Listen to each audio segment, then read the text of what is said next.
Okay.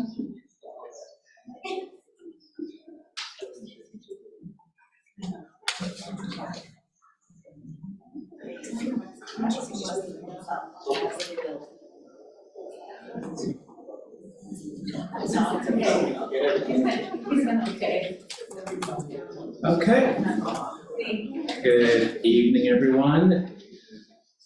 Welcome to tonight's meeting of the Norwalk Board of Education. It's a Monday night, November 14th.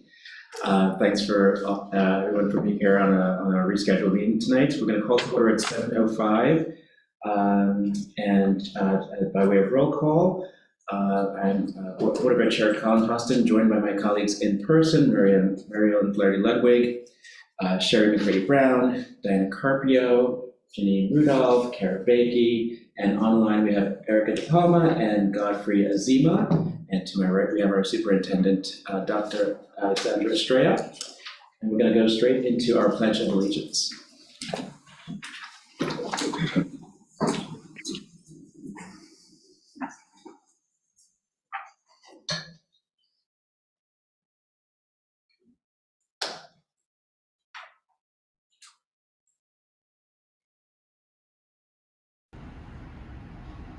I pledge allegiance to the flag of the United States of America and to the republic for which it stands, one nation, under God, indivisible, with liberty and justice for all.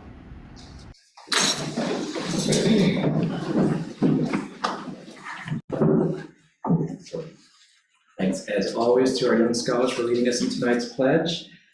Tonight's meeting actually starts, tonight is our annual organizational meeting, and tonight we start with the nomination and election of our board officers for the coming year. And so I'm going to open up the floor to nominations for, let's start with board secretary. Mary Ellen. I'd like to nominate Sherry McCready-Brown for secretary. She has been an excellent problem solver as our board member and incisive with her questions. And I just this evening found out that her father is in a number of these pictures because she's following a tradition of service in her family. Her dad was on Common Council many years. I nominate her for secretary. I think she'll be a great asset. Thank you, Mary Ellen. We have a nomination. Is there a second? Multiple seconds. Yeah. I like to second Sherry. I think that I agree with everything that Mary Ellen had to say. Sherry has been a great representative, I feel, for the board. Again, she asks great questions. She really listens. And I think that she is the right person for the job. Other seconds? Are there any other nominations for secretary? Seeing none, let's vote anyway. All in favor, please say aye, raise your hand. Congratulations, Sherry, and thank you. Thank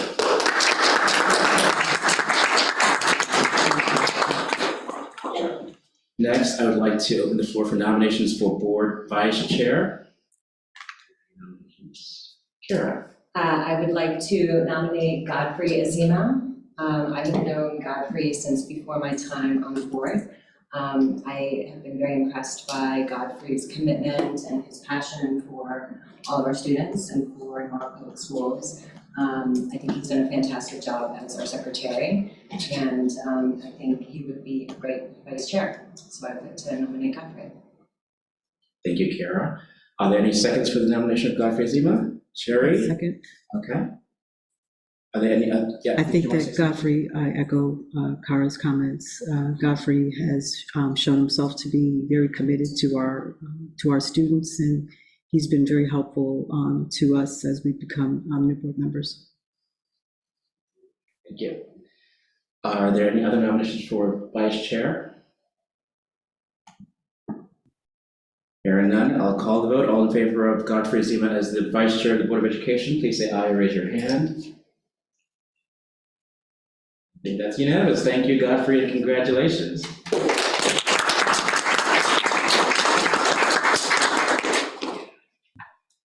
And last but not least, I'd like to open up the floor for nominations for board chair.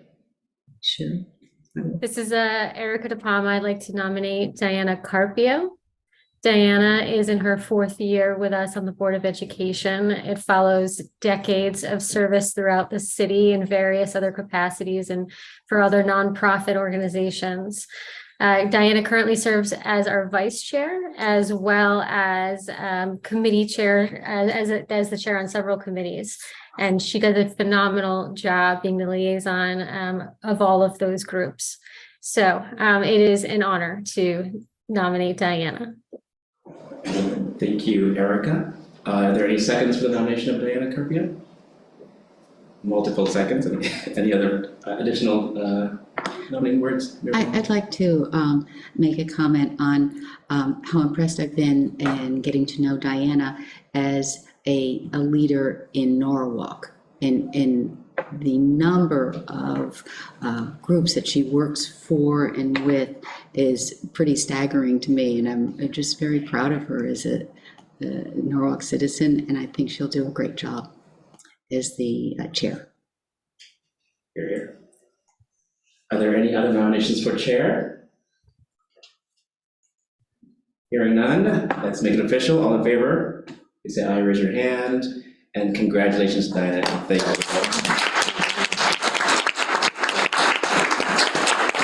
Finish the ceremony of passing of the gavel to our new board chair. Thank you so much for stepping up to serve. I want to say thank you for Colin. Colin has served as chair for the past couple of years, and it's a very busy and difficult position to be in, and I'm very honored that I was voted in as chair this evening. And again, I will work hard for the families and the children of Norwalk and the staff of Norwalk too. Thank you.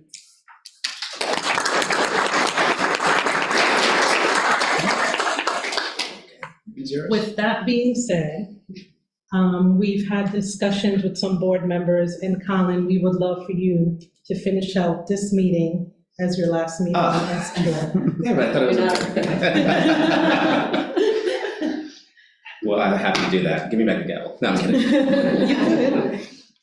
I will say that it really has been a true pleasure and privilege to serve in the capacity as board chair for the last 2 years. I am constantly inspired by my colleagues and by Dr. Estrella and her team. It makes what can sometimes feel like a daunting task feel much more rewarding. So thanks to all of you, and I'm looking forward to continuing to serve as your colleague. Okay, well, I will continue to chair this meeting then. The next thing on the agenda is our spotlight for tonight. Should I hand it over to our new secretary? I can do it. Okay. So we've got two, correct? There looks like there's two documents here. So National Native American Heritage Month for November. The Norwalk Board of Education is proud to recognize November as National Native American Heritage Month. National Native American Heritage Month is a time to celebrate the rich and diverse cultures, traditions, and histories of Indigenous or First Nation people. It is also an opportunity to raise awareness about the unique challenges they have faced. On November 29th, Norwalk Public Schools has invited Ann Jennison, a traditional Native American storyteller, to speak with students in grades 3 through 12 during a live webinar. Jennison has both European and Abenaki heritage. Her storytelling skills have been polished by more than 30 years of experience sharing Indigenous lesson stories with audiences of all kinds. With master degrees in both storytelling and history, Anne also brings a wealth of cultural and historic knowledge to enrich her retelling of timeless Northeast Woodlands Native American stories. Anne is listed on the New Hampshire Traditional Artists roster as a traditional Abenaki, I hope I'm saying that right, storyteller and craft person. Early on, it was believed that the name Norwalk came from Northwalk, a day's walk to the northern edge of the land purchased from the Native Americans. According to the Norwalk Historical Society, maps from the 17th century show reference to the Merrimaques, Indigenous people who lived in the area and labeled the area as Norwalk. meaning point of land. At the time of English settlement, it is thought that there were between 200 and 300 indigenous people living in the area. On February 26, 1640, Roger Ludlow entered into a treaty with Chief Macahegmo of the small Norwalk tribe of Siwanoy and purchased all lands lying between the Saugatuck and Norwalk rivers to the middle of said rivers, and from the sea a day's walk into the country. In subsequent years, many indigenous people became enslaved, indentured servants, or were forced to move from the area. Since 1990, Congress has authorized an annual presidential proclamation that designates November as National American Indian Heritage Month to encourage all people to learn about the indigenous peoples of the North American continent. Similar proclamations under various names, including Native American Heritage Month and National American Indian and Alaska Native Heritage Month, have been issued each year since 1994. By declaring this National Native American Heritage Month, the Board of Education encourages our community to learn about and honor the history and culture of Native Americans here in Norwalk and across the country, as well as Alaska Natives and Native Hawaiians. And the next is West Rock's Samantha Wynn wins first place for Lockwood Matthews Mansion Museum's 2022 Young Writers Competition, Breaking Barriers. The Norwalk Board of Education wishes to spotlight Samantha Wynn, an 8th grade student at West Rocks Middle School who won first place in Lockwood Matthews Mansion 2022 Young Writers Competition, Breaking Barriers. Wynn learned about the competition from West Rocks gifted and talented teacher, Janine Mouland, who posted the details on Google Classroom. Wynn enjoys writing and had some extra time last spring to complete the supplemental assignment. I thought it would be cool if I could do dance with it, said Wynn, who is a dancer herself. I was looking at people and found Maria Tallchief, and I thought she was good to do. Tallchief broke barriers by becoming the first major American prima ballerina in 1947, and the first Native American to hold the rank of prima ballerina. Most major ballerinas at the time were white. Dancing ballet for 9 years, Wynn knew of other famous ballerinas, including Misty Copeland, who broke her own barrier in 2015 when she became the first African-American woman to be promoted to principal dancer with the American Ballet Theater. But Wynn had never heard of Tallchief. She was very interesting, not just with her being Native American, but at the time, she was the highest paid ballerina ever in the industry. It was very impressive to read about her, Wynn said. Wynn enjoys dancing because it's where she can best express herself. She called it her safe space, and she knows that she'll be okay there no matter what. Wynn was inspired by Tallchief for not letting what she looked like on the outside interfere with her dreams of becoming the best ballerina in the world.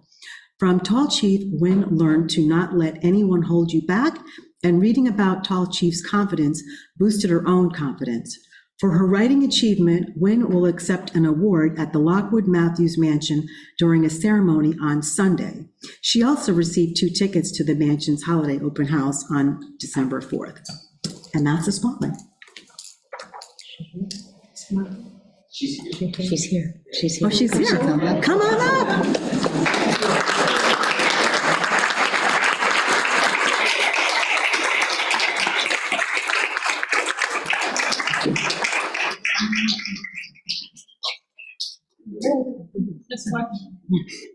We got you thrown on. Congratulations. We just want to say that if you don't want to maybe have a little handshake with them.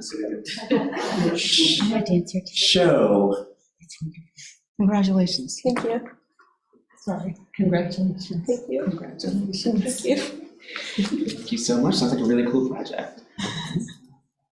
Thank you. Wait, don't go, we're taking pictures. Oh, all right. Wants to come around? Oh, okay. Yeah.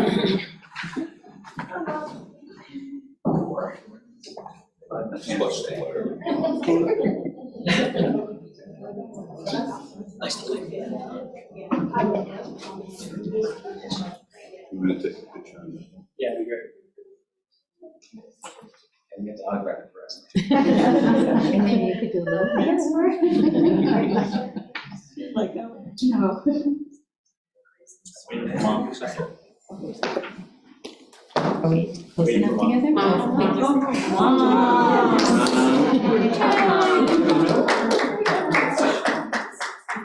together? Yeah. All right, over here.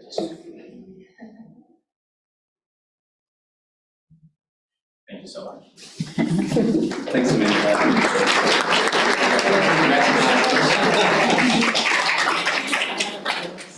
Oh, yeah. That's great.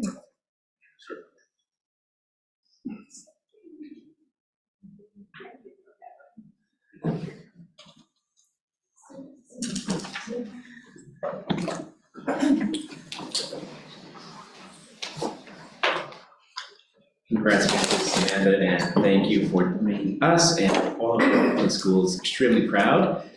Enjoy the holiday show at Lockwood Matthews.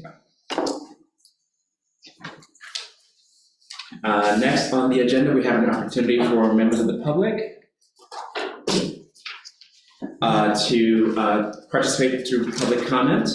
If anyone here would like to speak, you are welcome to join us at the podium for 3 minutes and speak on any topic related to tonight's agenda. Or actually, I think it could be anything. Do we have a sign-in sheet? Oh, yes. The first on the sign-in sheet is Ed Stowe. Step, yes. Can I speak from here or do I? If you don't mind joining us at the podium, it'll be a bit easier for the audio. Great, thank you. Good evening, ladies and gentlemen. Thank you for having me. I am so proud to be a member of the Wolf Pit Integrated Arts Parents. And my name is Ed Stowe. I live at 5 Sylvan Lane in Norwalk. Our school has developed and continues to develop, amazing opportunities for K through 5. And we understand that Wolf Pit is slated for the next tier of capital improvements, which could possibly push our improvements out till the year 2030. And our community is eager to help the board find ways to possibly accelerate this process. And Wolf Pit has made great progress over the last 3 academic years. Based on data trends, the average Wolf Pit students score higher than the district average on all standardized testing in both literacy and numeracy. So our children are doing very, very well at Wolf Pit. We've produced 2 fully virtual school musicals, which were very successful. We support 2 district-wide LEAP classrooms with full access to all specials, including dance, music, art, and library and gym. We hired the district's first full-time dance instructor, and we have the first dedicated dance studio for use by all students in the building. With the support of our arts integration coach, we have fully integrated arts into all subjects K through 5. This year, we're beginning a strings for all programs and introduced our K through 2 students on violins. We've actually seen some of them, they're amazing. These little tiny violins about so big. And Wolf Pit would provide exposure, access, and opportunity for all students to engage and be immersed in the arts. So it's not just reading, writing, and math. Music is known to help increase math scores across the board. Personally, I've seen how the arts is integrated into the classrooms when I've been in there to see my son, and it's just amazing what's happening over there. Our limits are bound only by our facilities. Our students need a building that is ADA compliant so that children of all abilities can access everything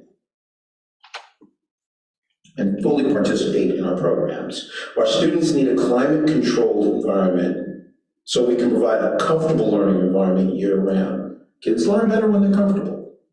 It's very difficult for even adults to sit in a room that's, 100 degrees.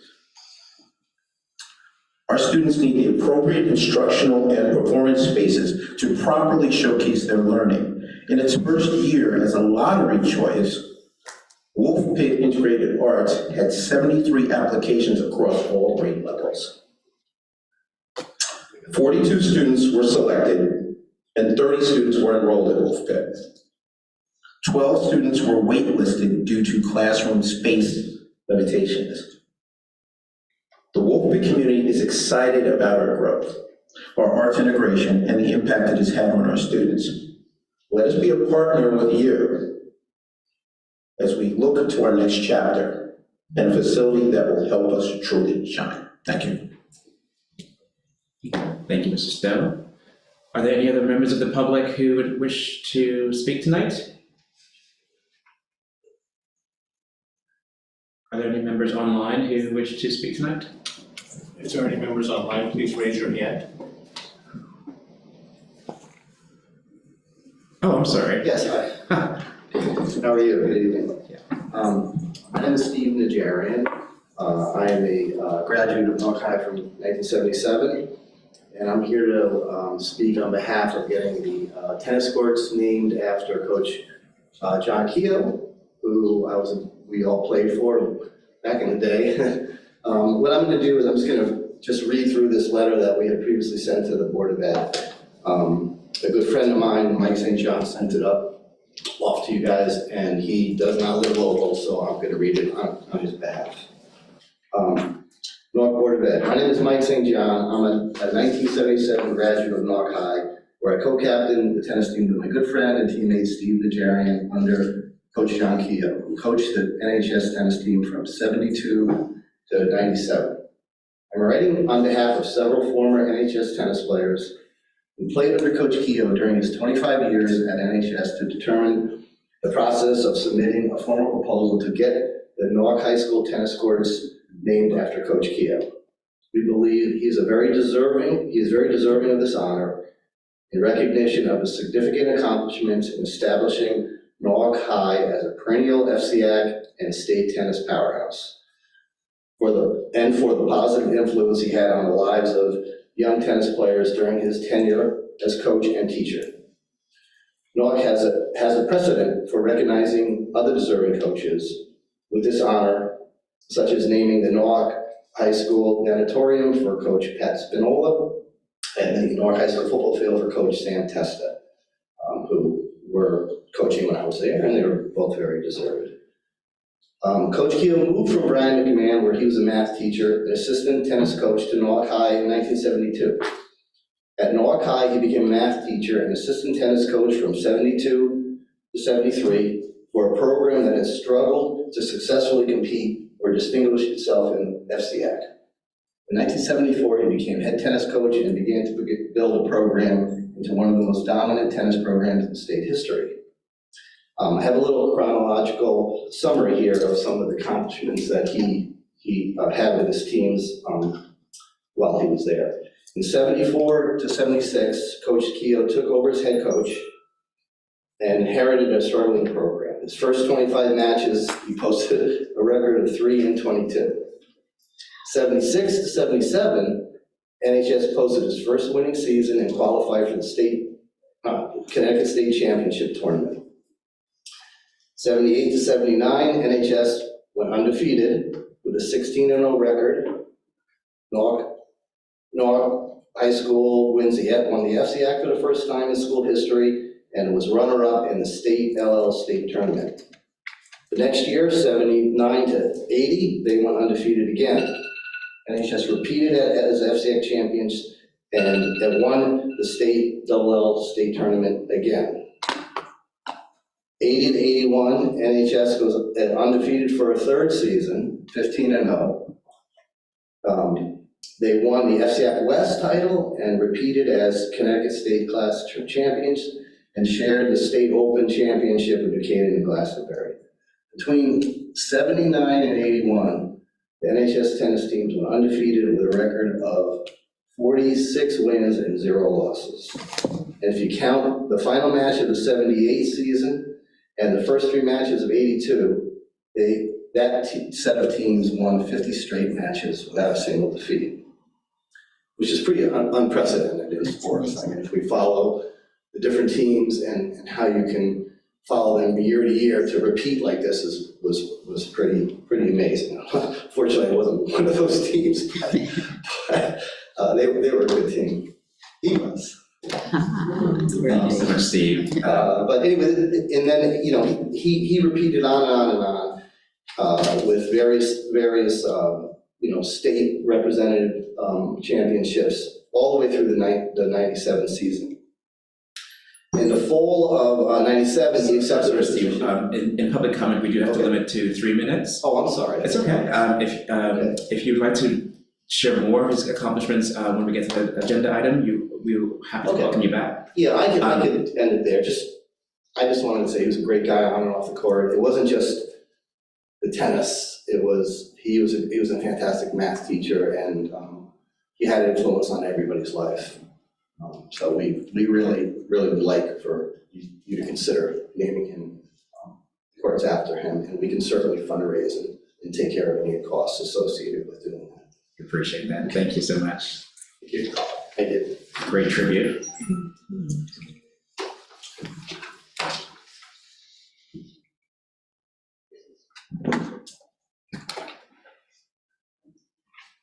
Hello, Lynn Moore in 13 Foxborough Drive in Norwalk, Connecticut. I brought flowers for John, but I don't believe that he's here tonight. But at Norwalk High, we're very proud of the fact that the community reached out to us to name the tennis courts after John Keogh. I didn't know John as a math teacher, but once he left the classroom, he was a remarkable math coach and worked with us at the secondary level here in Norwalk. So thank you. Thank you very much. Inspiring tribute.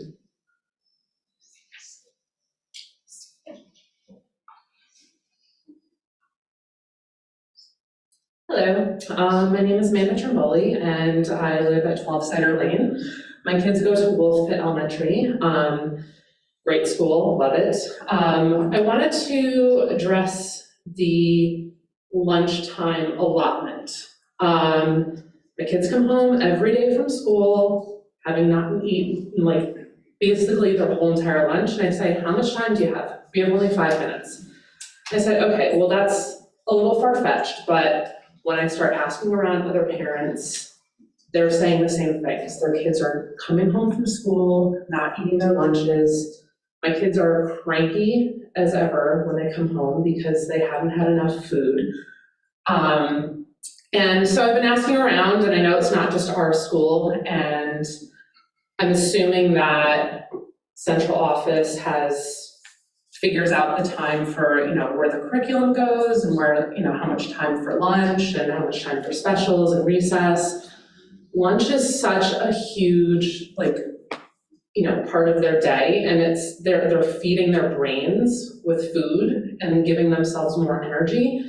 And I'm wondering if there's a way that we can maybe make the lunchtime more than 20 minutes, because if you think about it, by the time they actually get down to the lunchroom, kids who bring their lunch have more time to sit down and eat than kids who actually are waiting in line to get their lunch. So the last person in line really, doesn't have that much time. I know the kids are talking, but that also is their time to socialize because they've been in class, working so hard. I'm wondering if maybe there is a way that you can pull time from, a few minutes from this, curriculum, a few minutes from this special, and just give them a little bit more time to sit and socialize and eat, because it really is such a huge, important part of their day.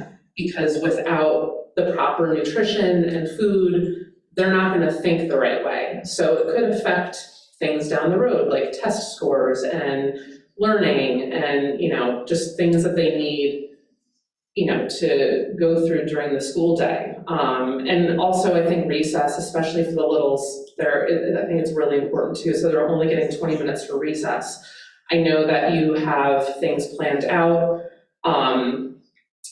during the day for them as far as learning goes, but I think this is also just a really, really important, huge part of their day. I know this might seem like a little thing, but the more people I ask about this, because I was really trying to understand if my kids were telling me the truth, or if they were, just saying I'm talking too much, which my son has fully admitted a couple times. But I think it could become potentially a problem, especially for the elementary school kids, because I think my kids don't sit and eat a meal in 20 minutes at home. So now I'm sitting there telling them, when you sit down at lunch, eat as fast as you can, which is then now giving them bad habits. So I just wanted to address that because it's kind of been, I've addressed it to the school and they can't really, I don't know how much pull they can do or what they can do with their school day with that, but I know that a lot of it comes from the way that you guys plan the curriculum too, so I just wanted to address that. Thank you, Thank Amanda. you.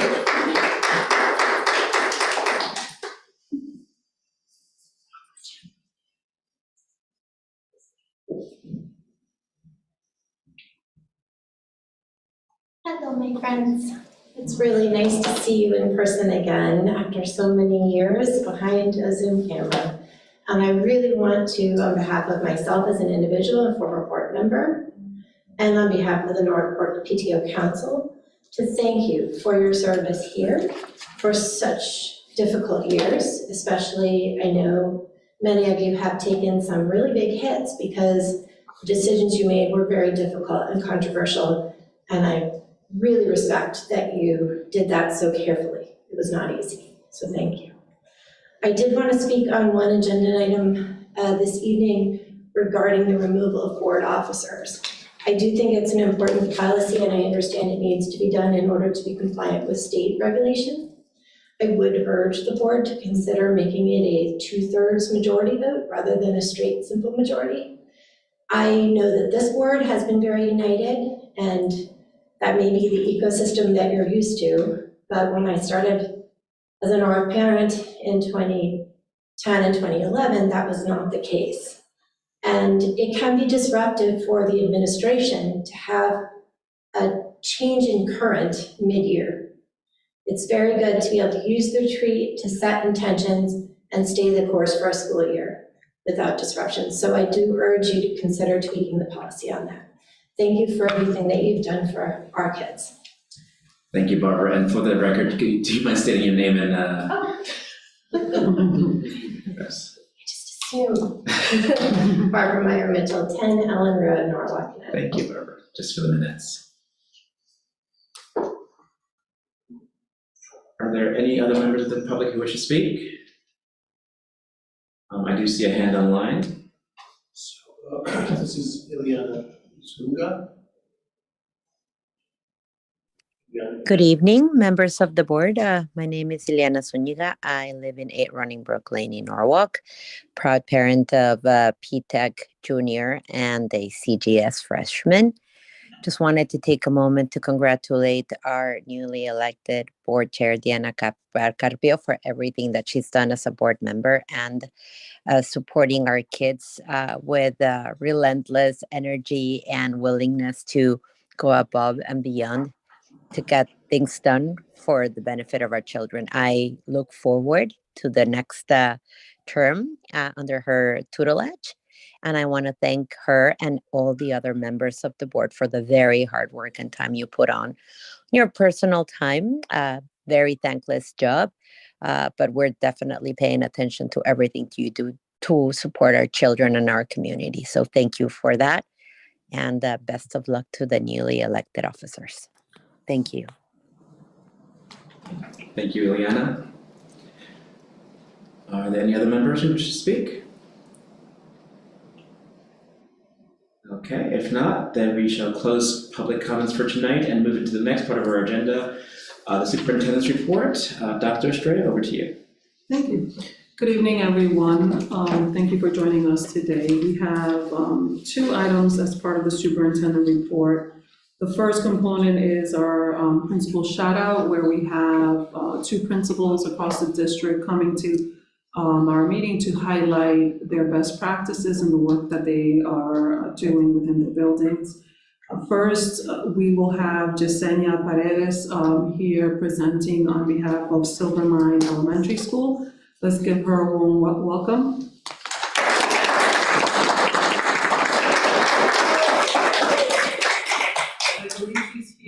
members of her school. I am. So I don't know if you wish to introduce. Absolutely.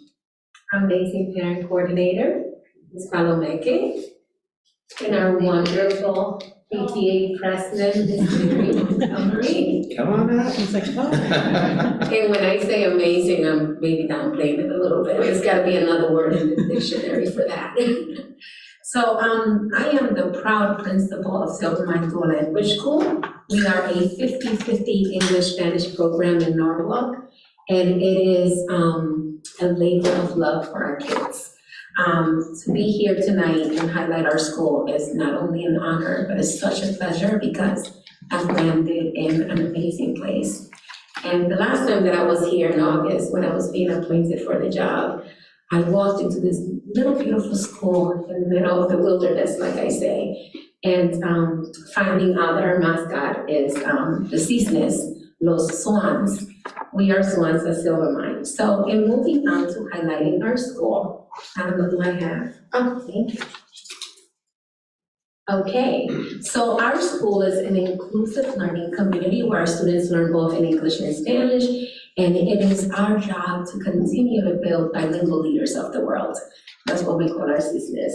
And again, in being a bilingual community, somos una comunidad inclusiva de aprendizaje que se compromete a cultivar pensadores resistentes y creativos que pueden comunicarse a través de idiomas, culturas y una mentalidad de corazón abierto. So we really spend a lot of time, and one of the things about our program is that, and I've shared this with our parents in our PTA, is that our students come into our school in kindergarten, which is the dream of the parents, that our kids want our kids to be bilingual. And throughout the years, that dream that is supposed to become the kids' dreams. So we constantly remind our parents to remind our students how being bilingual is definitely a superpower. So at Silvermine, our mantra is that we educate and we elevate. Every school educates kids. In our school, we elevate them to be bilingual, to be able to speak two languages, to be able to relate to others, to be able to understand what it is to be a bilingual leader of the world. Instructionally, our focus for this year is a through line of Silvermine, through line of instruction, in alignment with what our superintendent has shared with us, which is standard-based curriculum that aligns with learning objectives that are really focused on the standards that students are learning, with learning tasks that are rigorous and robust, collecting enough data to have data-driven instruction, and then circling back to those standards and making sure that we're filling up the gaps of instruction for all of our students in both languages. So as I said earlier, being bilingual is a superpower. I know that this PowerPoint will be posted and you guys will be able, for your enjoyment, see the amazing celebration that we had for Hispanic Heritage Month.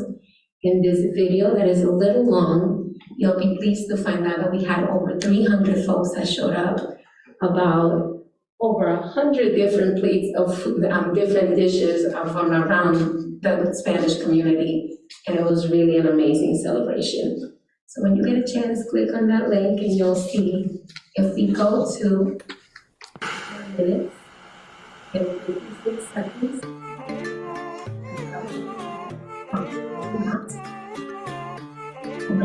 About 50 seconds. Right there. So right there. Thank you.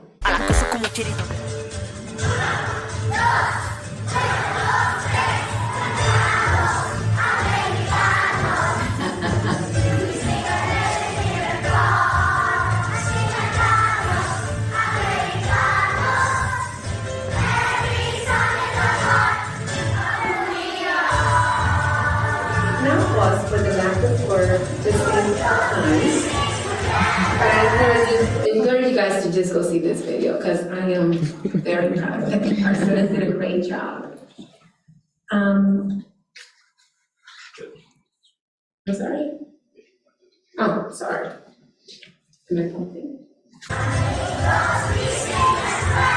Yes, the next slide. A la bandera de los Estados Unidos de América y a la República que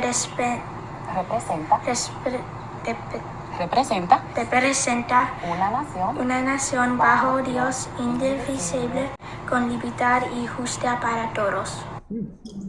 If you hear this child that is in this video is a monolingual student who no one in their household speaks Spanish, and we're super proud to say that we are definitely building bilingual leaders of the world, and it's definitely a superpower. We remind our students all the amazing things that they can do. We have amazing events, all of them.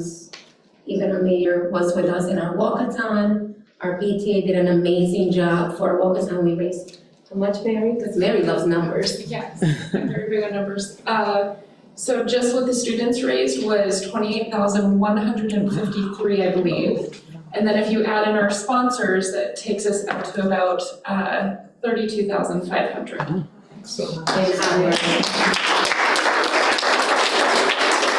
And our amazing book fair also raised. Yeah, and then our Scholastic Book Fair that we had at the beginning of the school year, we paired it with the back to school night, which was a big hit, and we raised over, what the school got was 7,100-ish, I believe. So I think it was over a $15,000 or $16,000 Scholastic Book Fair. Which then says that all of our students will not pay for trips. We are really, the PTA is sponsoring teachers to be able to buy new books. It's definitely a labor of love, and we love our community, and it is, I can say enough, I am the proud principal of Silvermine. So with that being said, academically, we have exceeded our expectations on our, comparing our fall of 2022. Hold on, let me get my data. So we over-exceeded from fall 21 to fall 22. Our students over-exceeded the scores that we were expecting, and continue on our journey to ensure that our students are bilingual leaders of the world, and that they understand what it is, the superpower that they hold in, and that we are here to build them up. So Memorandum. that being said, Silvermine Date, is October 11th, up and going. 2021. So shout outs to our Silvermine Heidi Swans, Keys, our bilingual Policy leaders of the Committee world. Our Swan From champions, our Thomas amazing Hamilton, educators, and Chief definitely our Financial PTA Officer. and our SGC. Read Thank you, NPS everybody. purchasing Have a policy, wonderful recommend evening. revisions.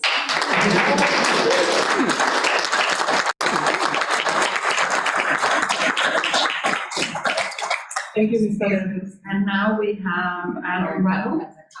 Oh, I'm sorry. I'm looking at the agenda. Erica? Yes, before we transition, I just want to give a quick shout out to our new principal at Silvermine, Principal Paradis. She is so well liked by the students. I walk my daughter to school every day, and she runs for her when she sees her. And this week, they had to do Thanksgiving cards to bring to special faculty members, and she asked me to help her write one out for her new principal. So we're only 3 months in, and this woman has, really gotten so much respect from all of the parents, and the children just adore her. So thank you for coming in and embracing the community, because we're all thrilled to have you.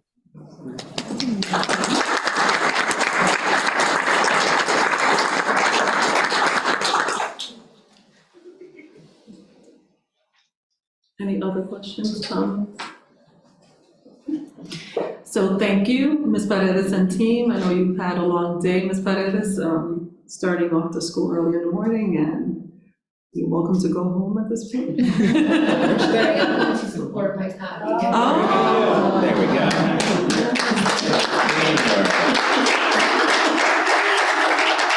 So with that, we have Dr. Adam Reynolds from West Rock Middle School here to share some of his best practices. So we have some swag. Oh, thank you. Thank you. Thank you. I still have the swag you gave me when I started. Gifts. So I'm here with our literacy coach and house leader, Ms. Rebecca Sable. We're gonna just share a presentation in just a minute. Super excited to be here virtually. I can send this or something else. Thanks so much. Yeah.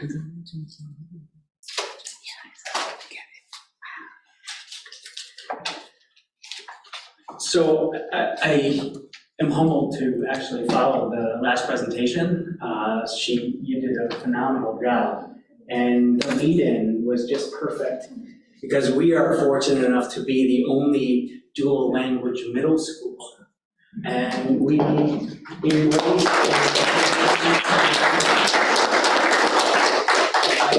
all of the bilingualism and the training that I have gone through, I am learning as well. I am in a monolingual household, I grew up, but I am learning. I'm embracing that with my children as well. And we are super proud just to be the one middle school that continues that journey for a lot of our families. We are fortunate enough to have a large population and actually offer a variety of programs, which I'll get into in just a second.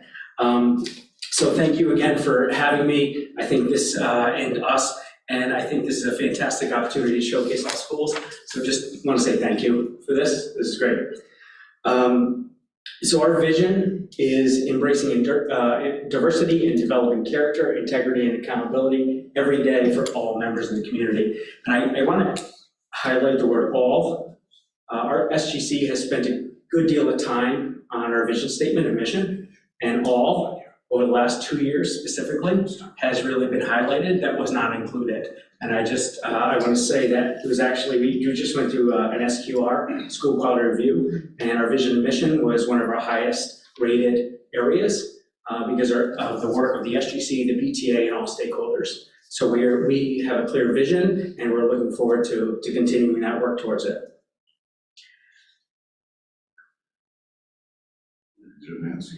Oh, sorry about that. Sorry. We were asked and tasked to say what's unique about us, what makes you special. I gotta be honest, we have the best kids and the best families. I know we're in Norwalk, so everybody feels that way, but I truly believe that our community is special. Our kids are special. We're diverse. We represent exactly what the world looks like, what our community looks like, and we embrace and promote all students for what their abilities, and we remediate what they need to remediate. And we really are built on the 5 pillars of success. We were the first, a couple years ago, we started the first chapter of National Junior Honor Society at West Rocks, which is part of a national, obviously, community. And we have each year, each quarter, highlighted our students for exemplifying each of our 5 pillars: leadership, service, character, scholarship, and perseverance. And this is just one example and just a smattering of the beautiful children at West Rocks. And at this point, I'm going to turn it over to our house leader to talk a little bit more about what that looks like. Good evening. I'm here to talk a little bit about our 5 pillars, which are aligned to our school vision and mission. Each quarter, teachers nominate students for each of the 5 pillars. So leadership, we recognize students that are leaders in the classroom as well as in the community. For service, we recognize students that we have many service opportunities for students, whether it is our multiple cleanups that we do in the fall and the spring for our school. This year we participated in a breast cancer walk at Sherwood Island, and we raised money. We've been doing that for the past 5 years. And then our next pillar is character. We recognize students being kind to each other, respecting each other, being good digital citizens, and being leaders in that area. Scholarship, like Dr. Reynolds said, we have high expectations for all of our students. We celebrate students that show growth on NWEA and SBAC, as well as giving our 8th grade students the PSATs. And then our last category, perseverance. Past few years with COVID, we've especially targeted this one as well. And we recognize students who never give up. They ask for help, whether it's in their classrooms for their academics or reaching out and advocating for themselves for their social emotional learning and growth in that way. So we recognize those 5 pillars, and we're looking forward to having our first award assembly this year, for the year. And just took a unique spin on the shout outs. Want to shout out our students, staff, and families. We have 3, but I also want to acknowledge the work that we've done on our 3 programs and pathways moving forward to next year. As we talked about before, our dual language pathway.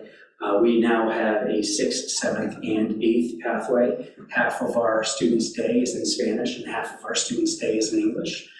We have social studies and science in Spanish, in secondary certified teachers, which is really a challenge because not only do you have to have a 712 certification in that area, but you also have to be bilingual and have that certification as well. So with the help of Central Office Human Resources and really the support with Dr. Estrella, we've actually been able to push this through in a lot better way than we have in the past. So we're excited about that continued growth. Our marine science pathway, we actually have a new partnership. Anybody who's familiar with it, the Maritime Aquarium is working closely with West Rocks. We started it last year in the spring. We had an experience for all kids last year for them to explore. With the beginning of 6th grade this year, in November 22nd is our first real experience that will be an experience in the school in all content areas. Will experience that. So our social studies classes will be researching and looking at some of our nonfiction writing. Our ELA is also going to read and write around the same topics, and science is a given. In math is going to do some word problems and problem solving around that same area before the experience, during the experience, and after it. And we're looking forward to 4 quarters of that and then growing it each and every year. We're super proud of our visual and performing arts. I know everyone is. I think our marching band is the best. We feed up to Norwalk High, which I'm super proud of as well. But we also have, I think, our theater arts each year, our chorus, our orchestra, hands down, is super strong. And just wanted to know that we are growing that and are very excited and proud. And again, to end, I just want to thank you for the opportunity to share, celebrate West Rocks, and follow up Silvermine, and look forward to a great next few years. Thank you.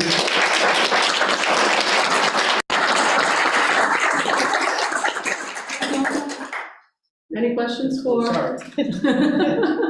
So this is not a question, just a comment about Silvermine and West Rocks. I feel really so excited for what you're talking about. I would love my children to come back so my grandchildren could go to your schools, but they live in New York and I don't think that's going to happen.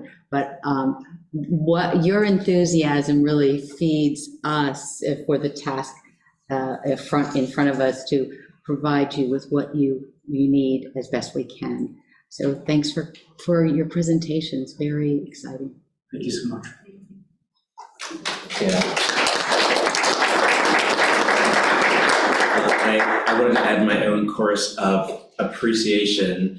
I just, for the slim chance that anyone has any doubt about the passion and commitment that our school leaders have for their buildings, the presentations tonight and the others we've heard as part of this ongoing principal shout out has been such a welcome opportunity to be reminded of that, just in case anybody forgets for a half second. So thank you so much to all our leaders for making Norwalk Public Schools extremely proud. Thank you.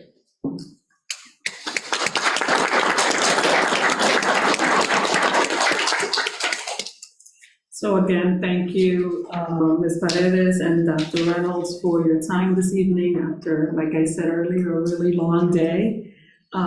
We really appreciate the work that you're doing. It's an honor for me to have you as part of our team and supporting our scholars. So thank you again for the amazing work that you do. Moving on to the second agenda item, we have a presentation today around our special education programs and the successes we've had.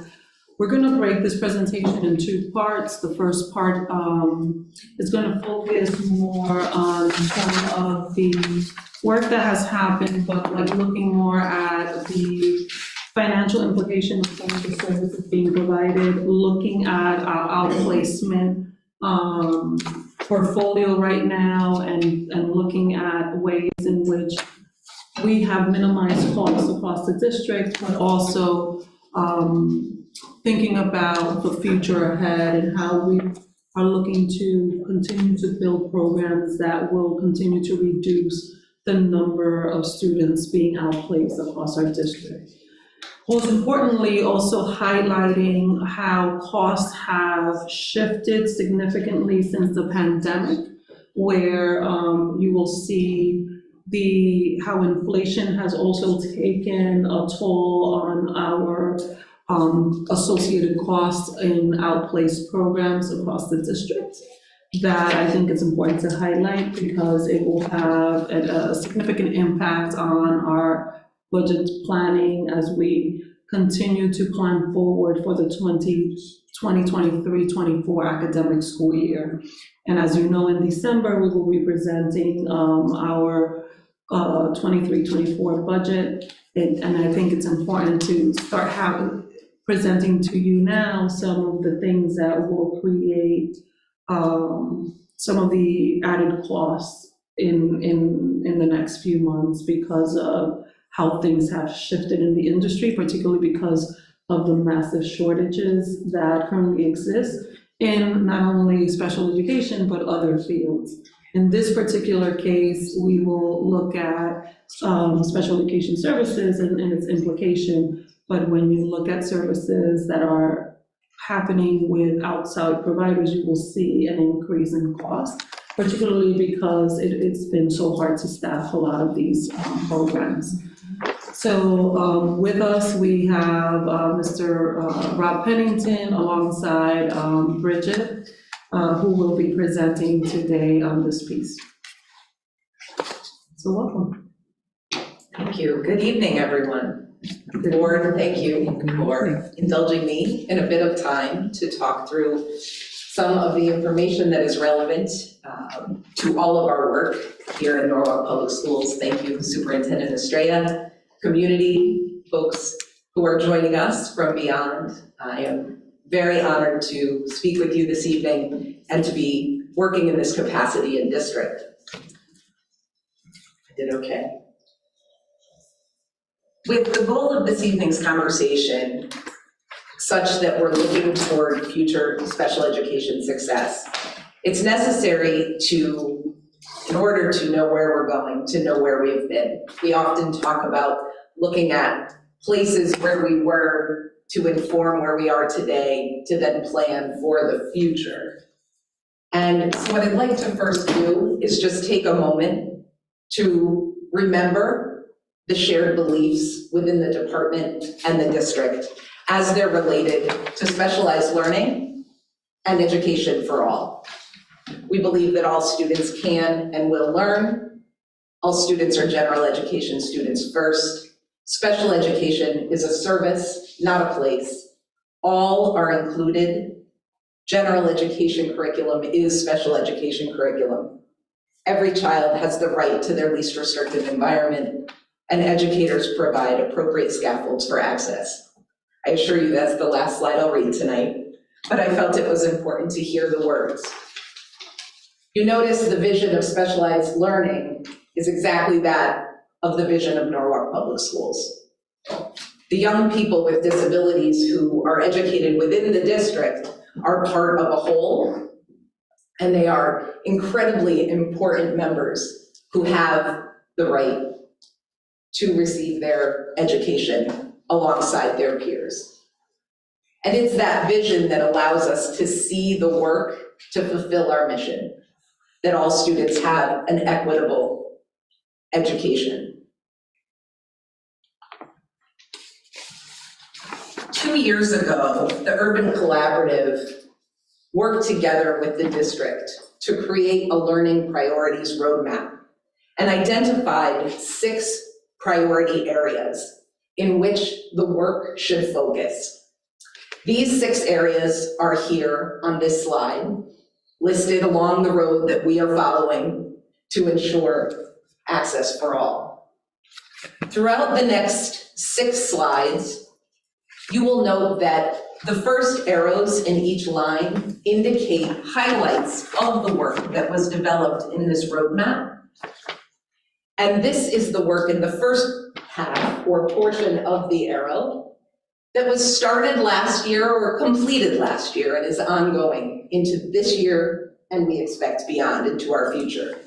In the second portion of the arrows, you see the work that we are either, again, continuing or initiating this year. Each of the priorities are listed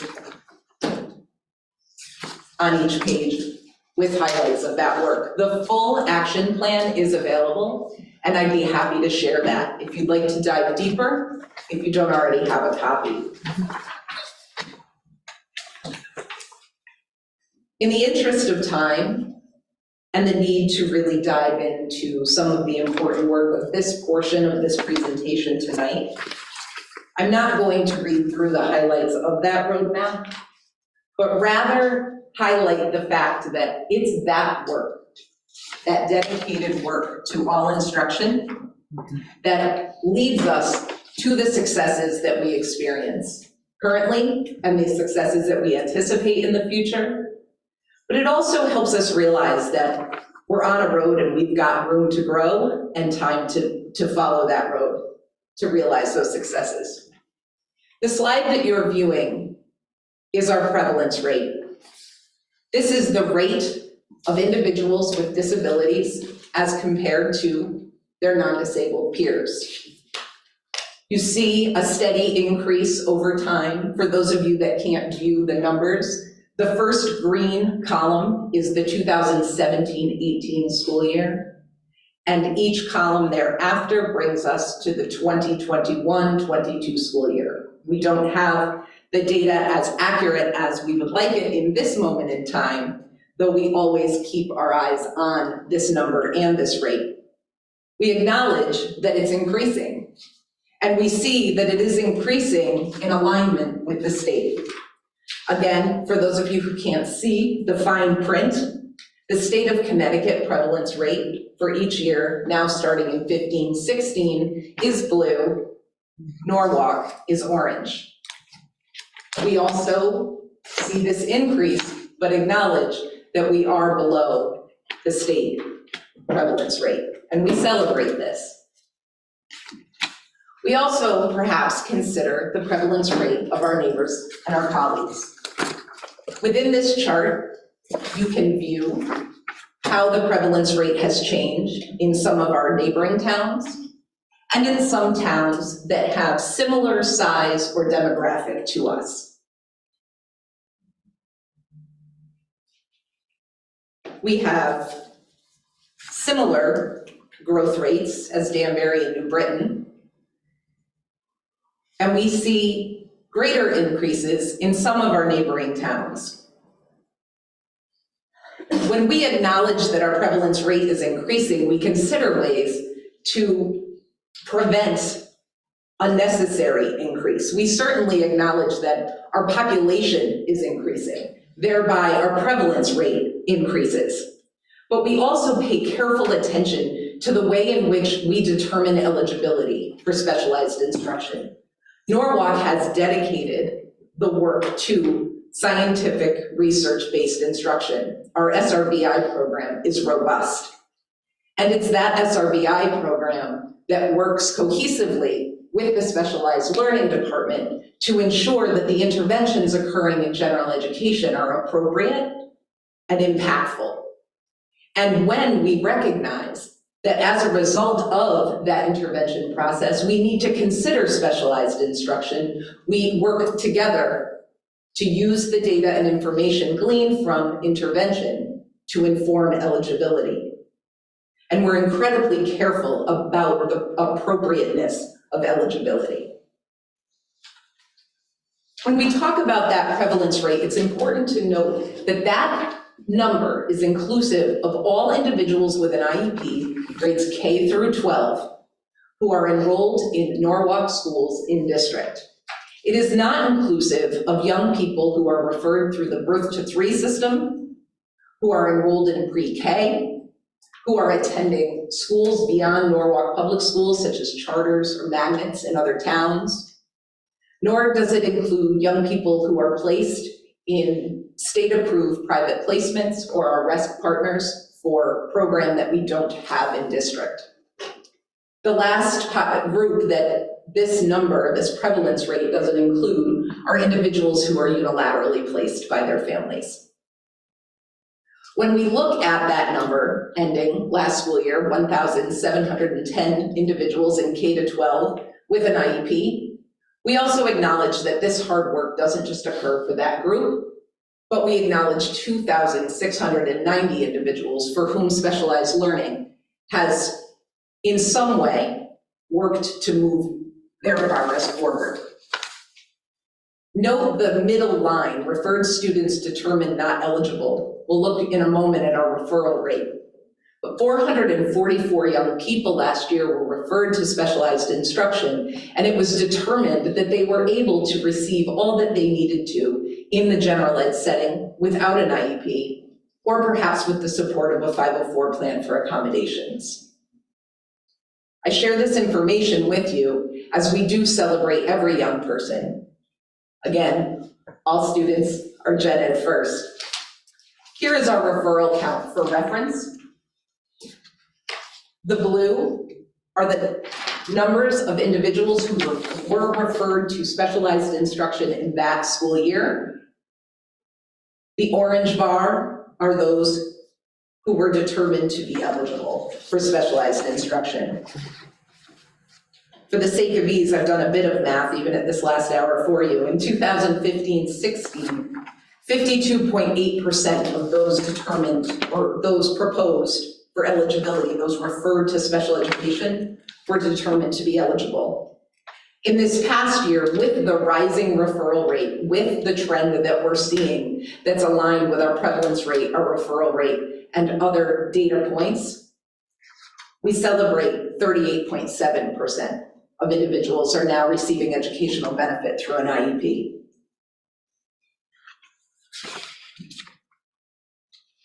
When a student is determined eligible, the team is tasked with determining the most appropriate placement and program for that individual. We strive in all cases to ensure least restrictive environment for every young person.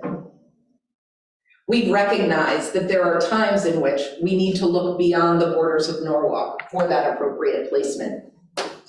And when that occurs, a tuition cost also incurs. And we have to be thoughtful about this. And I'd like to talk about what we see in the visual. Much like you saw with the prevalence rate, with our referral rate, in the first year of the graphs, 2015, you see the bar at a certain height and a significant decrease over time. In the two COVID years, 1920, 2021, some may say 21, 22, and beyond, we saw this decrease of necessity for out-of-district placements plateau. We saw our prevalence rate plateau. We saw our referral rate plateau. These are symptoms of COVID. And the climate in which education was happening was changing, and this had significant impact on all three of these data points. But I'd also like to acknowledge that in 2016, the city of Norwalk invested a significant amount of money into the development of program and the provision of scaffolds for young people with IEPs. And with that investment, the district was able to build programs, specifically 9 specialized programs that allowed us to meet the needs of young people who otherwise we sought out of district placement because we simply didn't have the space or the capacity to meet those needs. Again, we celebrate those 9 programs and we acknowledge that we still have work to do. It's important to maintain, but also build the capacity while identifying that those 9 programs determined to meet the needs of students at that time may need to shift and evolve and grow to meet the needs of students today. The next 2, perhaps 3 slides offer you some predictive data. When we consider, again, you're looking at the out-of-district placements, had we not invested those funds in those programs, had we not developed those programs, the numbers of individuals who would have required outplacement predictably would have increased at the trajectory that you see in the green line. Again, the numbers are small. In the 21-22 school year, we count 99 individuals who were either placed through PPT process or unilaterally placed and in some way funded through settlement. And that 99, those 99 individuals could have been joined by 99 more or so, few less. Predictably, we may have outplaced 196 students last year. It is those programs and that dedication to support in general education for all learners that allows us to reinvest those funds into our young people in district. Out-of-district placements are important. They're very important, and there are times when they are necessary and they are costly. So we need to be thoughtful when we're considering the impact. This slide shows a similar trajectory, turning the numbers of individuals to dollars. Wow. Your red line indicates the dollar amount of what might have been the tuition had we not invested in those programs and continue to maintain them. I continue to move forward so we can look at the concept of savings.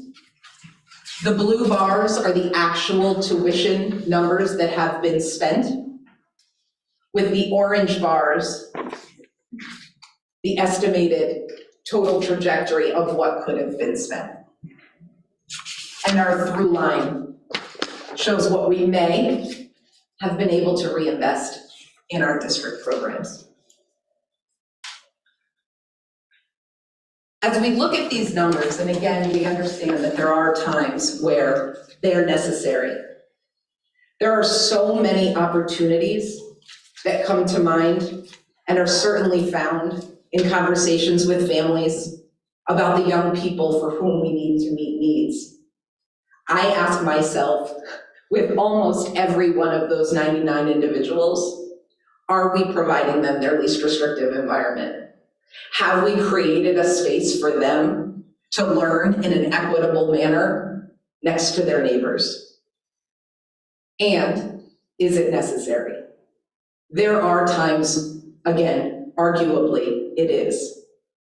But it's very important that as we're considering the impact of the tuition that we are paying, that not only are our numbers in some regard rising, but so too are the costs of the placements.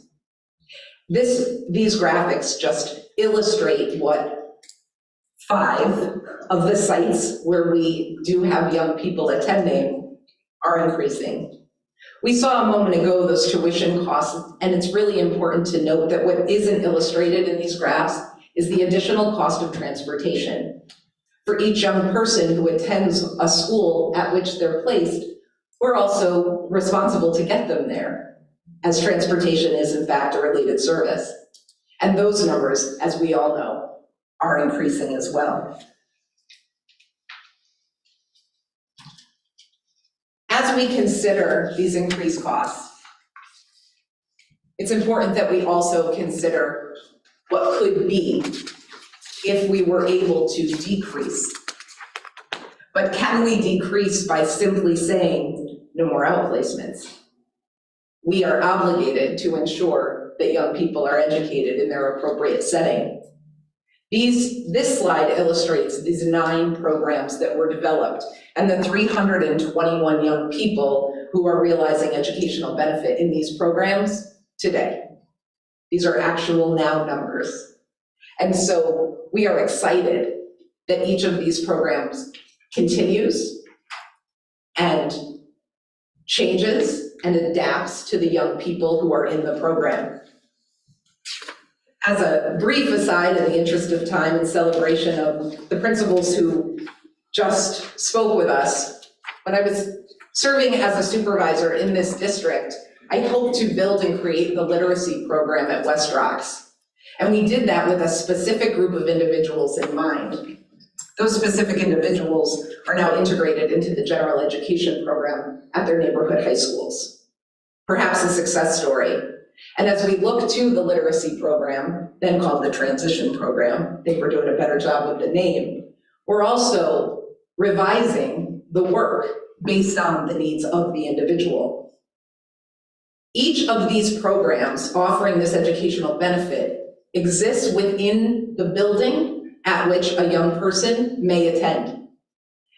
Each allows young people to be mainstreamed and to realize access to the core curriculum. We're doing a much better job writing quality IEPs in the advent of CT SEDS. I do have many positive things to say about it. And as a result, we are finding that it is necessary, it has always been necessary, to align every goal and objective with our Common Core. These programs allow our students to realize the same curriculum as their general education counterparts. In addition to the programs, we have invested in scaffolds within Gen Ed for our young people with IEPs who are not in programs within the district. And these scaffold supports serve us in so many ways.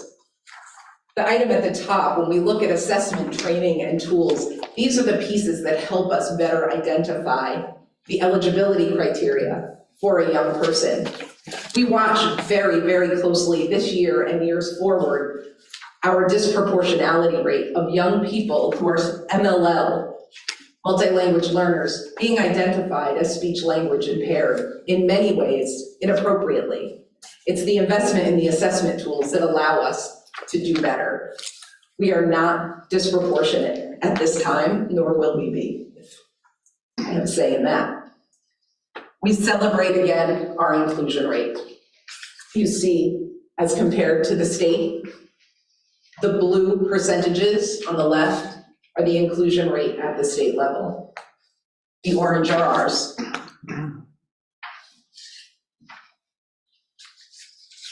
And this graph illustrates the number of individuals who have exited special education. One of the ultimate goals of specialized instruction is to create scaffolds for young people and foster their independence so that we can celebrate their ability to thrive without the supports of an IEP, perhaps with accommodations, or merely through their own independence and strategies and skills that they've developed. As we move into a period of questions, it's incredibly important that we all consider the impact of COVID on these graphs, on the data represented in these graphs. It's important to note the numbers of individuals who are moving into our district. It's important to note that some of those individuals moved into our district already placed in state-approved schools that are tuition cost-bearing. Sometimes, and this is an experience unique to me here in Norwalk, in my experience, we do better than some of the out-of-district placements. We have districts that will call and solicit the opportunity to enroll their students in our programs. That's a really interesting concept to consider as we move forward and conceptualize building and developing and growing programs. We briefly spoke about settlements, and it's important to note there that you saw that spike as we noticed that graph with the dip and the grow, that we still have work that is impacting us from COVID. There were some circumstances, some matters that needed to be resolved. And so the district also invested in opportunities to resolve those. We have a lot of work to do. I look forward to the opportunity to build program for the young people before us. I have a great deal of ideas, and I think that might be part two. So thank you for the time and the opportunity. So we're gonna open up to questions. Thank you, Bridget. I'll open up to my colleagues for questions. Sherry? So any of your numbers, does it include court-ordered placements? So when the state tells the district, it could be halfway through the school year, that you are now going to absorb the student. So do any of your numbers include that, or? They can. I think are you referring to young people who come into our district Who reside here, Yes, right, yes, they certainly do. If you often hear the word nexus. right. If we are the nexus for a young person, that can happen. We see that reflected in those numbers, as well as families who move into district to Right. take advantage of the resources. And then I was thinking too, so like, for instance, when we do our budget, like we're getting ready to do the budget for next year. So you really don't know at this time, when we do the budget, obviously it will include the current students that we have that are outplaced. But you don't know of other students who are going to come who may have needs that would require, right? So the budget kind of, you know, you're kind of guessing in a way when it comes to that, right? Yeah, so we look at just a projected numbers, so we look at the current students that we are servicing. This year, we had some interesting cases where we had students coming from different communities that were already in an outplaced setting that we had to work with in terms of the budgetary process because they weren't accounted for originally. Right. So that is something that happens, and as we plan forward, we take those into consideration as well. But there's always an unknown in the process because of the fact that we are in a rolling basis receiving students without knowing what their placement situation is. What do you think accounts for the increase? The increase in placements? Yeah. Oh, so we certainly have experienced folks moving into district. Okay. Without question. Right. We have experienced the impact of COVID on learning. Right. Some young people haven't had a social experience like a classroom in years, and there's an adjustment that can impact several factors, externalizing or internalizing behavior that is extreme. The mental health crisis is having an impact. We're seeing a real increase in school avoidance and the mental health components of coming through the doors. We're seeing families who are unilaterally placing. And so what you saw in that graph was not I think it was blue, were young people for whom we determined placement was appropriate through the PPT process. And the orange, perhaps I have my colors mixed up, I apologize, the cap at the top are typically the numbers of young people whose parents have made the decision to unilaterally place, and we have worked through the due process through mediation, settlement, and we in some way cost share. So also to add to your question, one of the variables that you're looking at the numbers is that during COVID, a lot of the hearings were put on hold. So we had 12 pending cases pre-COVID that we worked through recently and are now part of the numbers of the previous year. So it appears as if we had an increase, but in reality, that number is a residual effect of cases that were not heard in 1920 and 2021. So as a result of that, you see that increase in, do you want to go to that graph, please? Can you do that with this? I'll look at this. Froze.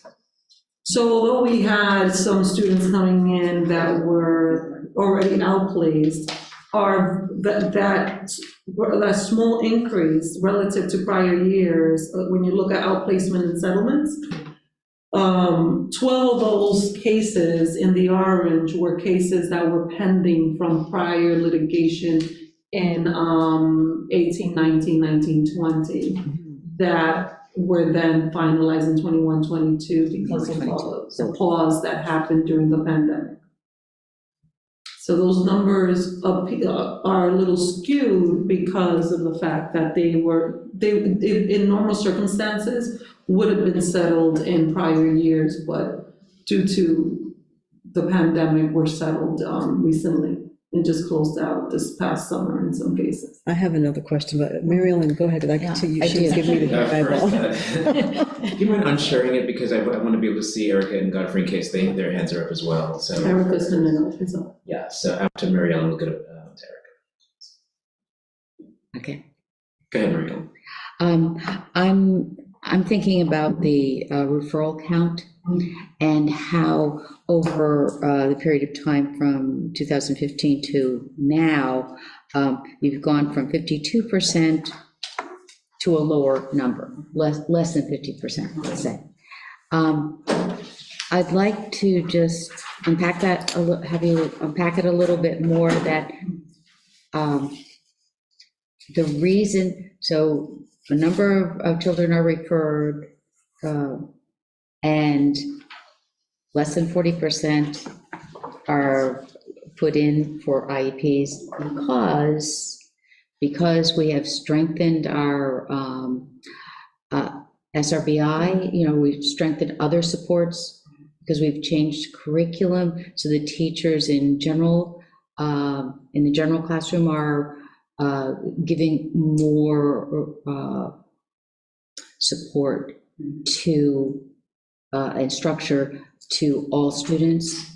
So is that why it's reduced, or, I think that's certainly an important hypothesis. And so I'm asking, are you just being stricter, No, I don't think we might be improving our compliance. I believe we're doing a better job with assessment and with interpretation of assessment over the past, well, I'll say 3 years, because that's about how long ago I arrived. Okay, we'll just give you the last 3 years then. Yeah, Go ahead. I'd like to speak to that, certainly. We did a lot of work with the cohesion of the PPT team, ensuring that families were equipped and informed in each element of the referral process with those documents in advance and with opportunity to review those evaluations in advance of the meeting, and then experience that each of the evaluators had reviewed the other's evaluation process, to engage in a really robust conversation about what is the cognitive profile of each individual. I think that we've seen an increase in compliance, or maybe that's where the stricter comes in adhering to the eligibility checklists, ensuring that we're absolutely using appropriate data to answer the questions on each of those checklists that are defined by IDEA. So going back one more step, most of the referrals are from parents, or most are from teachers? Where are most of the referrals coming from? So what I don't have is that data available to answer it Even completely. Intuitively, I would say there's a balance in years past. A great deal from families and a great deal from school. With SRBI, I'm seeing that the referral from school, from teachers or from any member of the school community, is a more accurate referral now that those decisions are being made with data that's resulting from these interventions. I think that conversations with families about the referral process can sometimes land in this discussion about, is the IEP process the most appropriate for your young person, or are we considering an accommodation plan? Yes. And at times, I myself engage in conversations quite frequently. Every family has the right to go to either process or both. But in the interest of time, which our young people don't have, as we're trying to move them forward in time for on-time graduation, let's be sure the process we're following is the one we think is right. And sometimes we're wrong. Sometimes we shift into a 504 plan for accommodations and recognize through the SRBI process in other ways that we need to also evaluate and consider IEPs. Yeah. So the flexibility is what I like hearing that you're saying, that it isn't cast in stone once someone is identified or rejected. It's not a life sentence. It's an appropriate support program. Okay. And so one of the things that to all of us, I think, and especially to me, is really important, is that special education is a service, not a permanent placement. Yes. And one of the- that, if I could just mention, in terms of, my background is, I've taught for 40 years, and that is a positive change or evolution in special ed, that for quite a long time, it felt like it was a placement that was permanent and not the fluid, because children change and they respond to different environments in positive or negative, but they change, and we need to look at that. And one of the things that we have been really engaging the staff around is understanding that the goal of special education is to provide students with the tools that they need so that they can then transition into the mainstream and reacclimate with their general education peers. It's not supposed to be you're in special education and you stay in that place. One of the conversations we had early on with families around services was that they felt for some time that they needed to make the referral to receive the services that students needed because the schools were not making a recommendation. We established the SRBI structure, I'm sorry, I'm not giving you my back. The SRBI structure in across the district to make sure that we have processes in place that would ensure that if students needed additional interventions after receiving tier 3 or 4 interventions and not demonstrating progress, that then the next step would be a referral for further evaluation. So that process has increased the number of referrals coming from the school, not necessarily coming from the parent. Our goal is that over time, that referral process becomes, the parent referral process becomes diminished because the schools are doing the identification based on the data. With the PPT process, one of the things that we have pushed through professional learning and we continue to further develop is making data-informed decisions, similar to the data-informed practices that we're embedding in the general education setting, also making those critical components of the IEP conversation. Because some of the conversations that I had with some families that had students receiving services was that they would sit in the meeting and people will talk about how nice or well the child is doing, but not grounding it on like factual or data. So one of the things that we've been transitioning the conversation to having all of the anecdotes be based on qualitative and quantitative data that the school has collected that speak to that area of concern or further development for the child.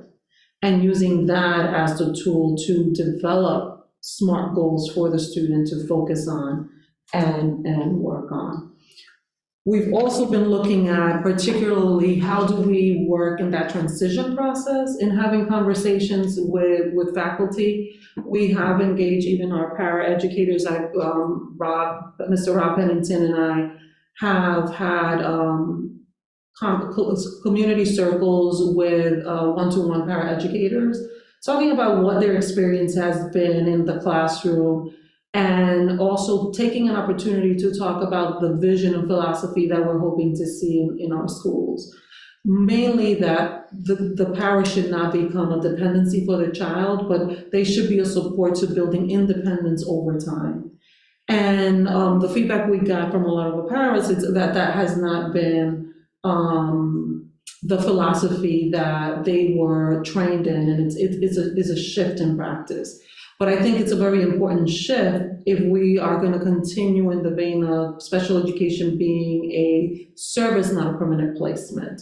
And our goal is, when you saw the slide about how many students have transitioned out of special education, that number continues to increase. Yes. Because the goal is, and there's circumstances that some children will continue to need services because of they're just having very severe disabilities. But for the most part, most students should be able to develop the scaffolds within special education that they can then transition into a general education setting. And ultimately, across the district, that to me is the most critical goal and philosophical shift across the organization, because that has not been the practice, but I think it's critical for us to make that shift in order for us to have the outcomes that I would expect, and I think all of our families expect, our students receiving services, right? Because if the service is intended for them to achieve at the same rate as their peers, then our data has to reflect that. When we look at the data right now for our special education students, a very small percentage of them are performing at grade level. If the scaffolds are working, then most of them should be performing at grade level. And that is our work. Similarly to what we were doing with our multilingual learners, where we were rethinking and reshaping what their program looked like to ensure that they were receiving learning experiences that were aligned to the standards and being challenged at that level. The same expectation needs to be present for students receiving specialized services. A lot of times people have the misunderstanding or misperception that a child receiving services means that you dumb down the curriculum or provide them resources that are not at grade level, when it's quite the opposite. You need to provide them the services at the appropriate grade level with the scaffolds so that they can access the standard. And that's a lot of the work that we're presently doing. Well, I'm 100% behind that kind of work so that the student gains the power of how to study and how to apply their particular talents to the task. That is powerful, and that's our goal for every student, that you can use your talents to the task at hand, and you may have to use lots of strategies to get there, and then those are the scaffolding things that they eventually can incorporate in their own way. And in part 2 of the presentation, we'll go into greater depth in terms of the programs, some of the scaffolding strategies that we're implementing. But we decided to break it into 2 tiers. I think looking at where we are numerically and financially is to me really important, because there's been a number of conversations about what happened with, I believe it was $3 million that were put forward to build programs. I thought it was important for the community as well as the board to have an understanding of how the resources were being used, but also the benefits and savings across the organization that have occurred as a result of the shifting of outplacement into in-house service, providing in-house services for students, and why that's so critical. I'm a firm believer that students should be taught with their peers. So having opportunities that we can reintroduce our students back into their community schools, I think is critical. Thank you. I'm just going to pivot to a remote question, and then we'll bring it back in so that we can integrate our colleagues on the line. Erica, your hand's been up. Yes, Dr. Estrella, I know you've been doing a lot of work in partnership with Rob and Bridget in ensuring that we're using data to track service hours and get in front of any missed service hours, and that we are truly making progress on these IEPs before we go into a PPT. And sometimes that means with a staffing shortage, that is a nationwide issue that where we couldn't get teachers in-house, we've had to outsource to contractors and third parties. So I know that you guys have done a tremendous amount of work in that area. If you could just, speak to it, because a lot of what people see is just the headlines about staffing gaps and staffing turnovers, and they don't see the work that you're doing in the background to use data and third parties to band-aid that situation. So thank you. I'm going to invite Mr. Bennington to speak to some of this, but like you articulated, Erica, it hasn't been an easy task to ensure that we are well staffed. We have done, like HR, I commend the work that they have done in making sure that we reduce the number of vacancies relative to our neighboring districts. We have a really small proportion of special education vacancies currently relative to our peers. Yet, despite that, not having all of the position staff creates a stress in the system that has had some of our staff members working double duty to ensure that our students, despite the vacancies, continue to receive the services that they need, and also looking at external organizations to provide services.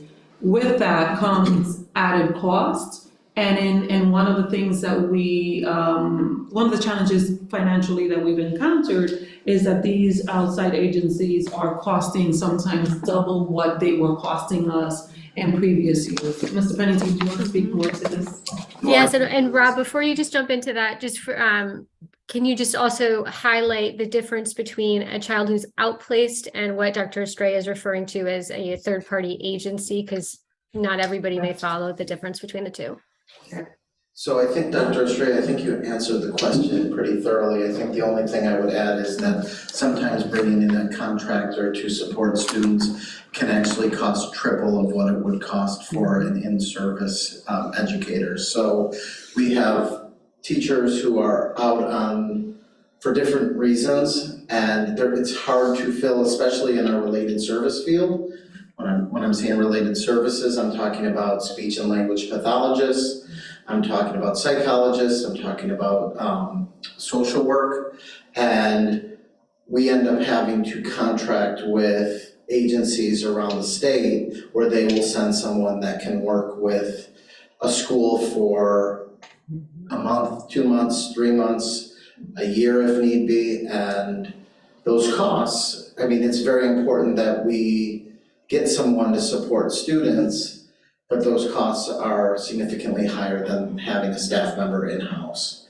And the other piece, which Dr. Estrella mentioned, is that we do have, in some places where we're down a half-time special ed teacher, where the team at the school is making sure that the students are getting their services. So I do think that between our amazing educators in-house helping out and jumping in to support all students, and then bringing in different outside contractors. These are students that are in our schools that are receiving services from the team at the school. But people are out for different reasons, and we're bringing in people to support that so that we don't accumulate a ton of hours that we have to make up at a later date, which does happen at times as well.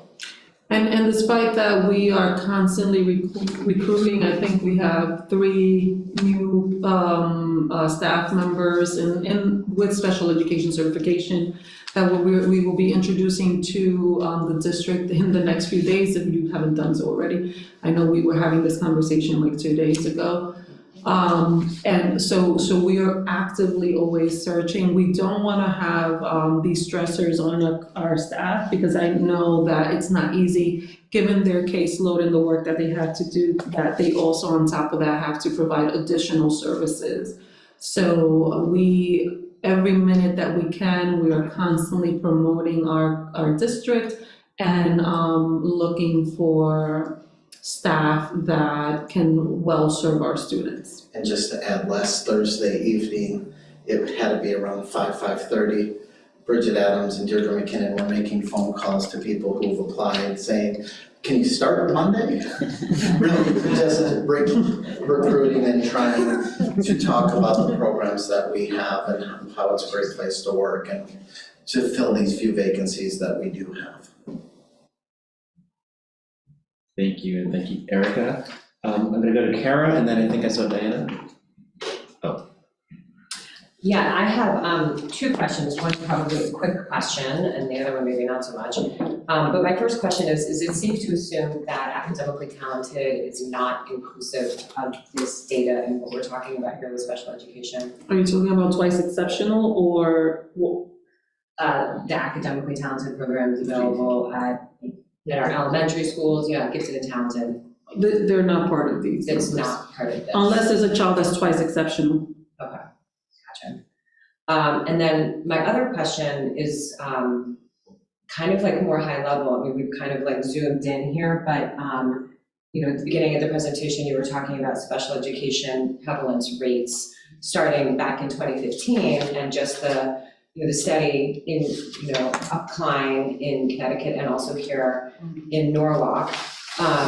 And can you shed a little bit of light on that? Like what is driving those numbers to increase? Is it a difference in the way in which we are interpreting this need, or why that trend since 2015, before the pandemic? Yeah, if you look at enrollment numbers, our numbers have significantly increased across the district. I think part of the shift in the gradual increase has to do, we have more students in the district than we did in 2015. If you recall, I believe it was 2017, we had an influx of students coming into Norwalk, and every year progressively our enrollment numbers have significantly increased over time. Within that student population, we've had a number of students that have had specialized needs that we have identified in needing additional services that have added to the gradual increase over time. But I think the biggest factor associated with it is our enrollment increases from 2015 to this point. Okay, but that's speaking about Norwalk. I mean, we're seeing it at the state level too. So is there a difference in the way in which it's being viewed, like at a macro level?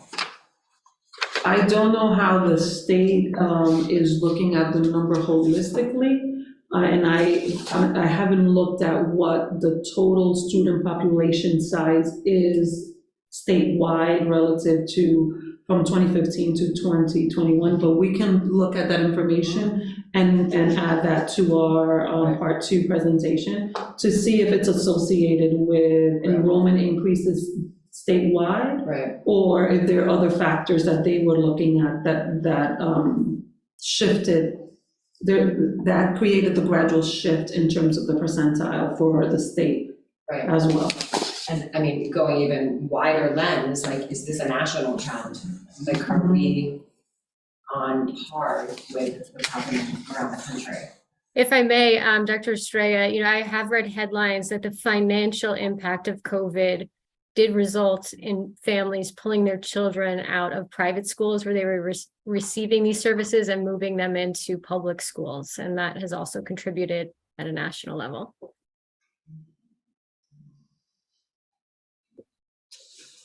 We can bring additional data for you as a part 2.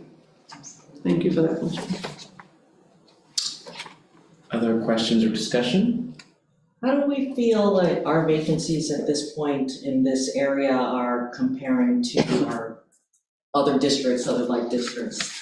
I know, we're all having these problems, so do we feel that we're, really narrowing down on where we need to be and comparing to other districts as well?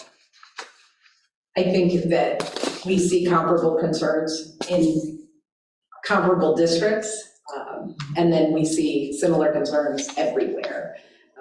We talk about often how the return to work has been a national question. And so this experience of vacancies is a new one.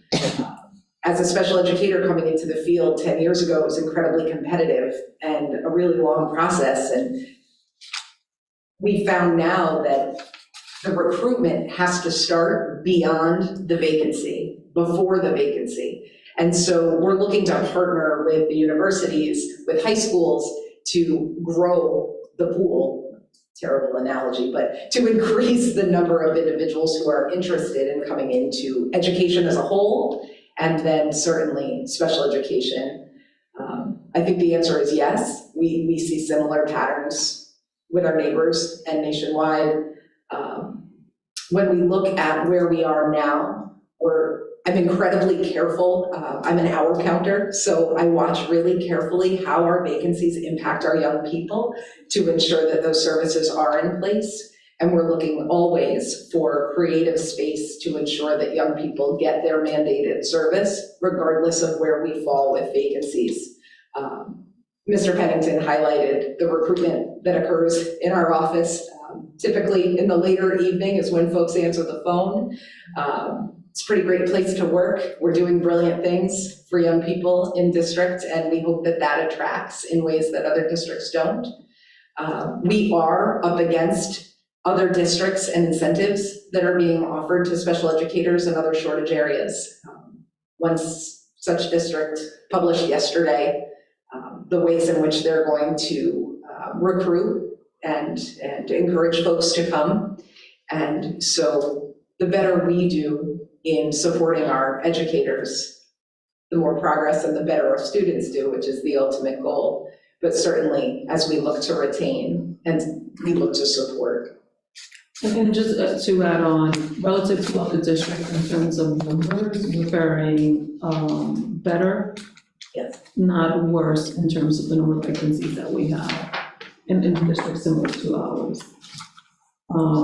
But it's going to be an uphill battle because different districts are, like Bridget articulated, are providing different incentives.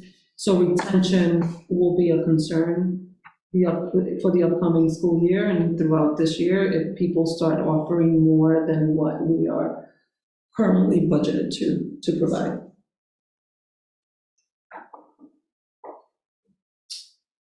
Any other questions or discussion? Is the special education budget still about 20% of the overall budget? Or should I wait and ask that to Mr. Asmani? I can ask him later, I guess. Well, I think what's been happening is that we're not separating it out as much as we used to. Right, okay. We're seeing it as part of the school-based budget. Right. So, I don't know if we have that. So one of the things that we're working extensively this year to do is to fully integrate the special education budget into the school-based budget, like we did last year with our multilingual learners, because as much as we can, we don't want to segregate students within our organization, particularly based on services. And we want schools to feel that these students are just as part of the school community as their general education peers. But it is approximately 20% of the overall.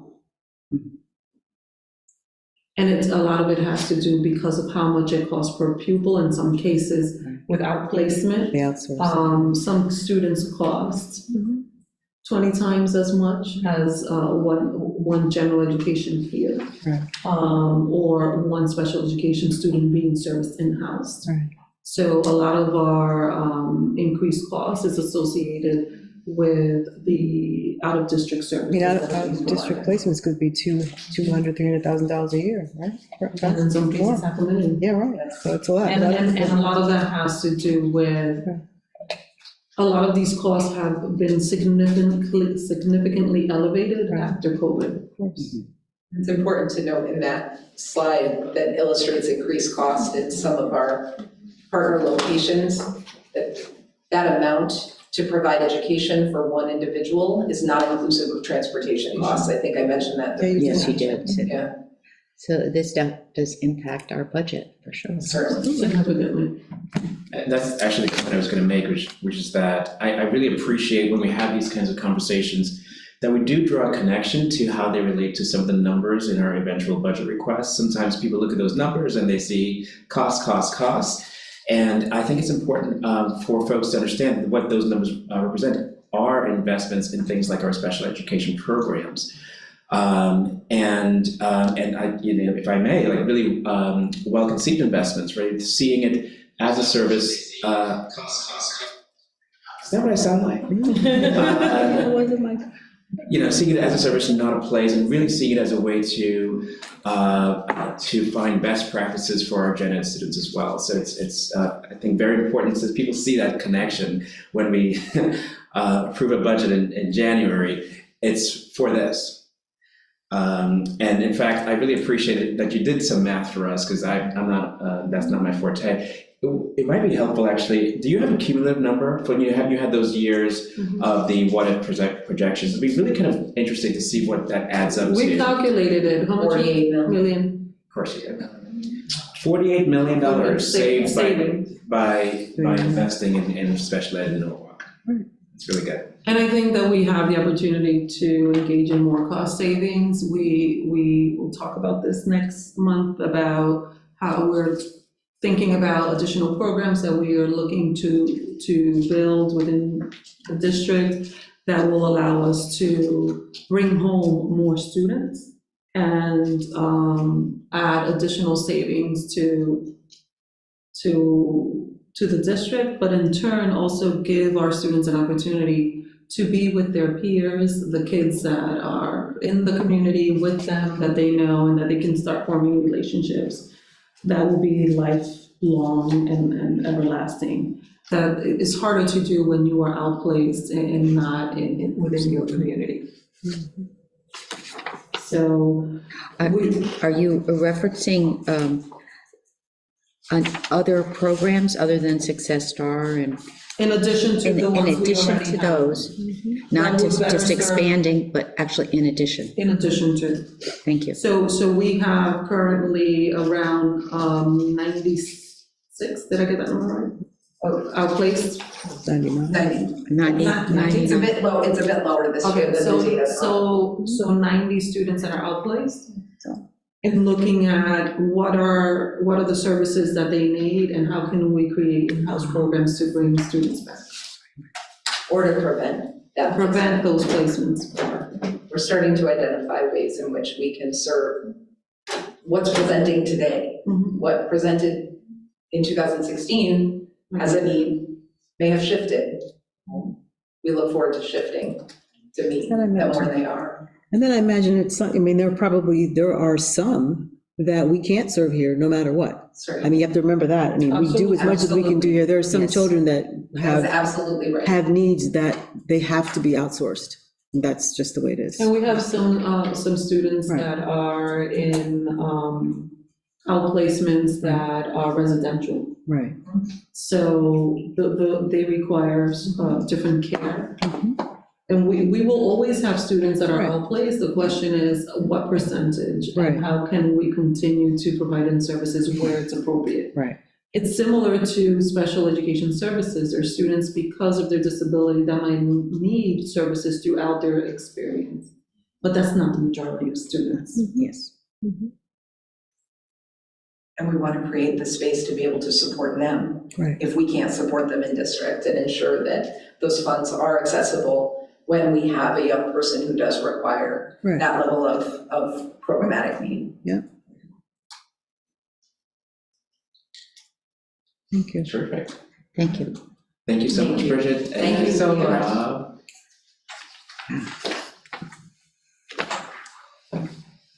So this concludes the superintendent report. I thought it was important to talk about not only some of our mission, vision, how we're looking to shift the philosophical approach that the district has around servicing our students receiving special education services, but also give the board a perspective around cost and what are the mitigating factors that increase or reduce costs across the organization, particularly because we're going to be shifting in December into having conversations about the upcoming school budget. And I know there were a number of questions regarding the resources that were provided at some point to build special education programs, how those resources were utilized.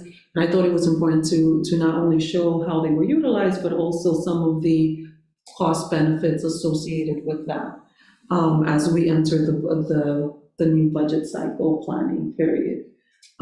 For part two, we're going to focus more on talking about the different programs that are within our district, what are the services that they provide, and just giving you an overarching view of the supports that we're building, one through professional development, program redesign, and kind of reshifting the mindset and beliefs across the organization to really see special education as a service, not a placement.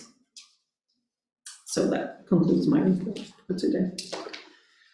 Thank you, Dr. Stroy. Thank you to the entire team for a really thorough and enlightening report. We all look forward to part two coming up in a few weeks. And so we'll continue on with our agenda for tonight. The next item allows us to approve our personnel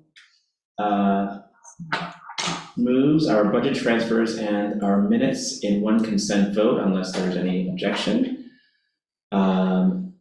And so I just want to make one note is that we did not have our monthly finance meeting this month, using that time instead to meet jointly with our colleagues on the Council Finance Committee.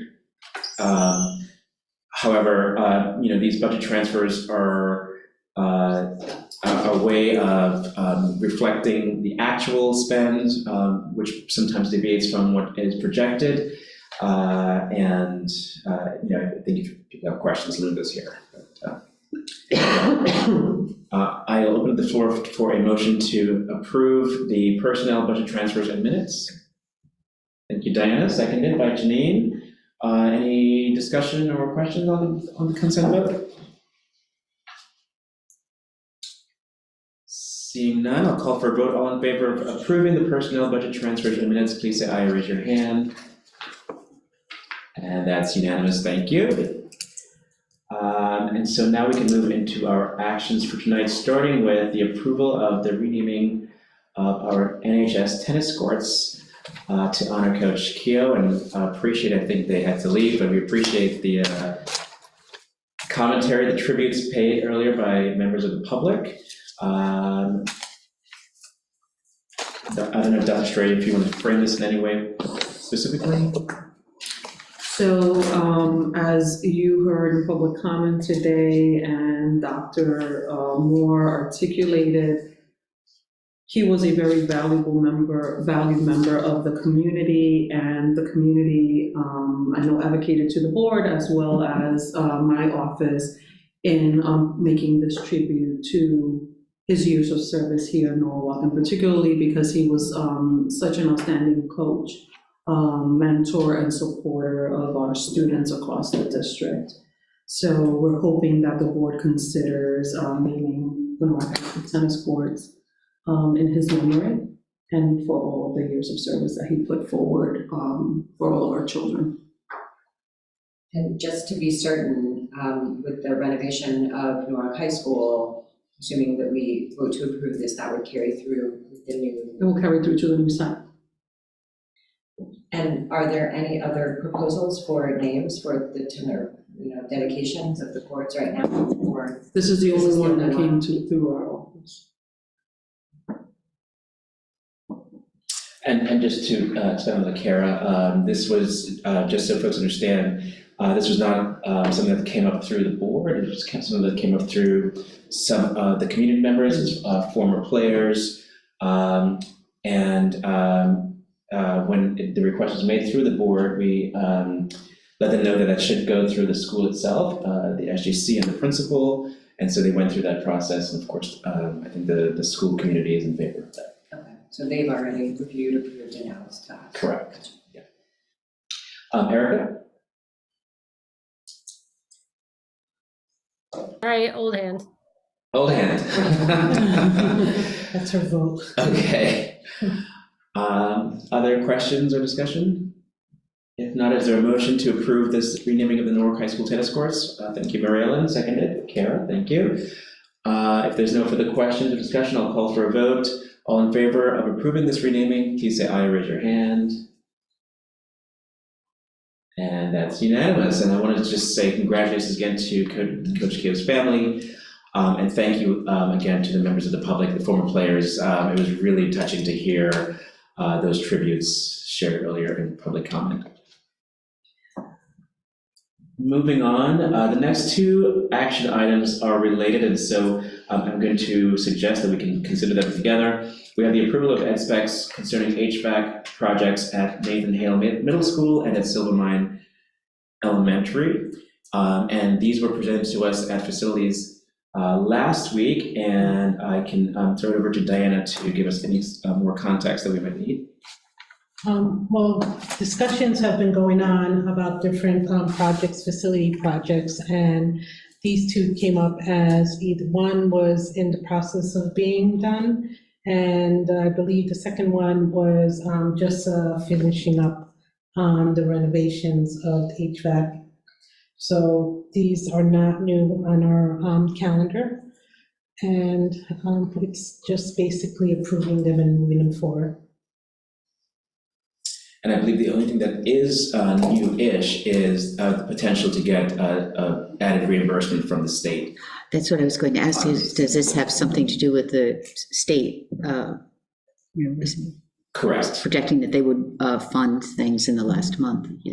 That's correct. So it has something to do with that, offer from the state to. In order to reimburse us. request the reimbursement, the work at Silver Mine, I believe, is already completed, and we'll be doing the work at Nathan Haley. In order to request that reimbursement, it does require the board to approve these ed specs. I see. Okay, helpful information. Okay, other questions? Okay, if there is no objection, I'd like to open the floor for a motion to approve these two projects. Kara, thank you, seconded by Miriam. Any further discussion or questions? All in favor of approving the ed specs concerning HVAC work at Nathan Hale Middle School and Silver Mine Elementary School, please say aye or raise your hand. And that's a unanimous vote again. Thanks, everyone. The next few items for action tonight all involve the ongoing updates to our board policy, that is a huge undertaking that has been taken on by our policy committee.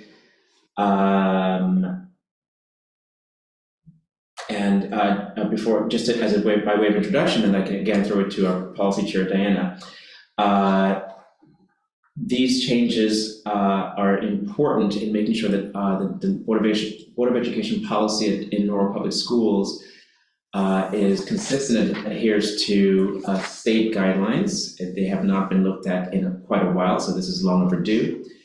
My understanding, Diana can expand, is that this brings us to that baseline adherence, after which we have the many opportunities to go back and tweak them to be specific to Norwalk. So again, if there's no objection, I would suggest that we consider these policy updates, items D through I, together. Diana? With that being said, I've had several conversations with board members, and we would love to be able to table line item I, approval of policy, update, removal of board members, board officers. Want to make it very clear to the public that we do not have the right to remove any board member because they are elected officials. This is, we will discuss this. This is practically a code of conduct, disciplinary action policy that we will follow, and it is transparent and open to the public. And it's for us to be, to be held accountable for our actions. So again, this is not to remove a board member from the Board of Education. So that should say code of conduct, is that what you're saying? So if we can vote on, we can table it, number I, letter I. Skip I. Okay, so I think we're reviewing items D through H together. And again, these are policy updates that bring Norwalk board policy up to date with state guidelines. Following which we will have continued discussions on how to make those specific to Norwalk. So move, Brown. Is that a motion? Yes. Okay, and seconded, thank you, Sherry, seconded by Janine. This is a motion to approve policy updates from series 3,000, 5,000, 4,000, and 2,000. Is there any further question or discussion on these? Seeing none, all in favor, please say aye or raise your hand. Unanimous, thank you so much. And we will table the policy update 9,000 for a future discussion. That brings us to the end of our action items for tonight. And so we can move into our information and report section, starting with our monthly financial report and our fearless CFO, Linda Esmay. And good evening. So I did send the financial report ahead of time. There are just 4 items I just wanted to highlight for this month. The first one is, obviously, this is October, so we're about 25% in through the year. Year-to-date expenses, we're at about 22%, which is consistent with our spending trend, and so that's good. The second item is related to the presentation that you just heard earlier on special education. You will notice that our professional technical services year-to-date is running about 12% higher than where we were last year, so this is one that we are monitoring. The driver there is obviously specialized learning, board-certified behavior analysts, or BCBAs, and our registered behavioral technicians, or RBTs. That contract, we're spending more on those individuals because we don't have the in-house capacity, and therefore that is trending higher. So we're going to be watching that as we go through the year, just to make sure that we're ahead of it. And if we feel like if there's a need to do some type of mid-year budget adjustments, budget review, we'll bring that to you well in advance, and we'll have that conversation. But that is one that we're looking at. The other thing that we're looking at also is just our health insurance costs, although not directly in the general fund itself, because we've already determined the transfer into the health account. But we are seeing that some of those post-COVID procedures, doctor visits that were delayed during COVID, those are resuming. People are going back to their doctors for just regular treatments that was put on hold. And so we are beginning to see an increased trend in health expenses this year compared to last year. You'll recall that when we adopted this year, we funded some of those transfers using the rollover funds because they weren't part of the original budget. So that's an expense that we're also monitoring. As you know, we're on the state 2.0 plan.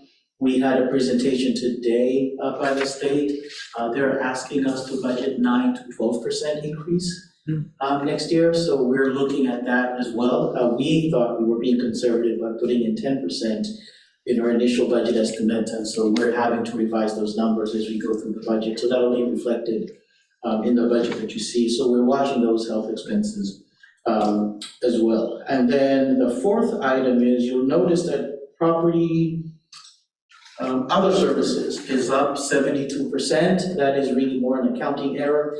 The primary driver is a transportation contract. What we've done this year is prepay, and thank you to Sandra and the transportation services.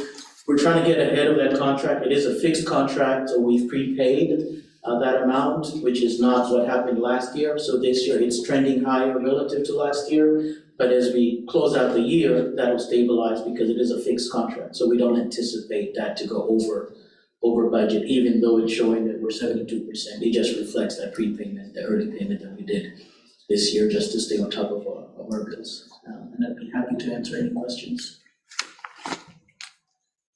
So with the outsourced, with the janitorial, it's a little bit, I guess you're noting here that it's over a bit. Do you think overall that the outsourcing has helped us to realize savings?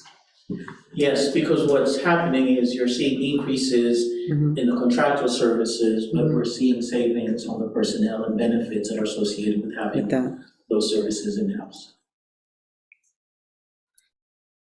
And I heard you say that we're at 22% of the budget up to this point, right? But did you say 22?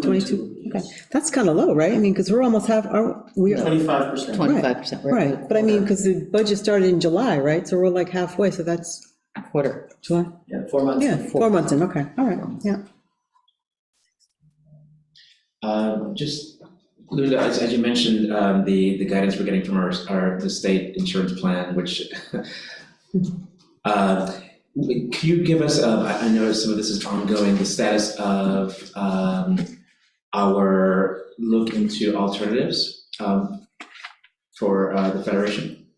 Yes, so as part of the teachers' collective bargaining agreement, we are going out to see if we can get a better deal on the health insurance. So we're working with our advisor, our health advisor, consultant, and so we are working out an RFP. That RFP is going out this Thursday. We were doing the language and refining the language.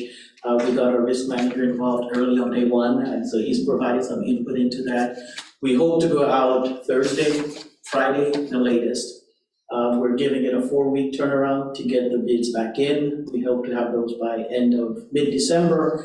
And by end of December, we hope to evaluate and come back and see if there is a savings there. I think the news today that the state plan is going up 12%. So yeah, that's gonna have a bearing on those numbers as they come in. So there may be an opportunity to offset that 12% if we get a better deal. So it's still a moving target, but we are. Thank you. Fingers crossed. Yes. And toast. Other questions? Thank you, Sabrina. Thank you. Next, we have committee representative reports. This is an opportunity for board committees whose work was not necessarily on the agenda tonight to give us an idea of what they're working on, what may be coming down the pike. Anybody wants to share committee news? I have something.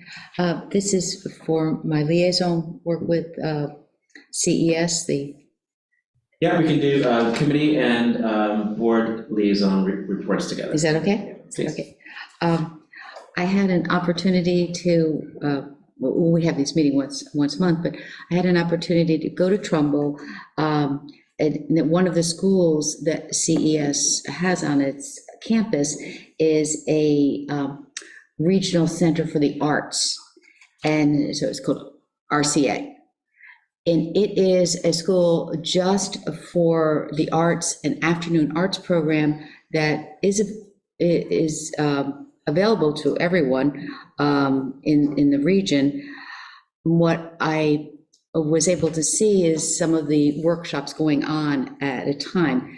I had no idea they gave 6-7 performances of dance and of theater every year, and some during the summer.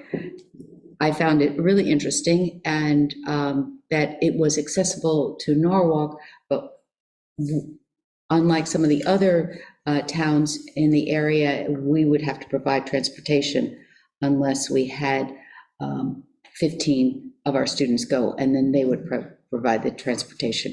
But it seemed very exciting and a very wonderful kind of program. So I'd like to report that. RCA. Other committee reports? I can jump Yes. in. Oh, sorry. Go ahead, Erica. I'll go after you. Okay, I'm going to do athletics. Last time I did Brian McMahon, so I'll do Norwalk High. The Norwalk High boys soccer team is participating in the semi-final championship on Tuesday against Hall High School of West Hartford. The winner will advance to the state championship game versus the winner of Greenwich versus Fairfield Prep, who is playing on Saturday. And our girls swimming and diving team is also in a championship. We have 21 swimmers participating in the upcoming meet on Wednesday. And we also anticipated a number of our athletes being named to all FCAC and all state titles. And those votes are currently being tabulated and prepared for release. So stay tuned. Thank you, Erica. Godfrey? I just wanted to take a moment to acknowledge just how well the initiative is going for mentoring under My Brother's Keeper and My Sister's Keeper.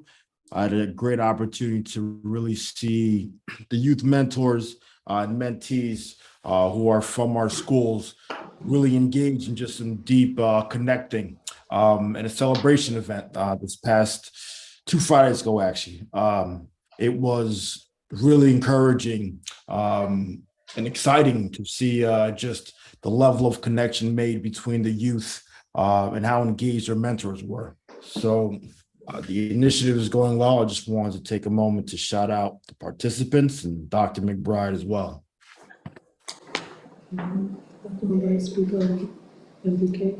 Yes, in fact, Dr. McBride is here, and we're gonna bring it down. Come on down. Can you speak about the MBK in our conversation? You're being summoned. You've been summoned to the stage.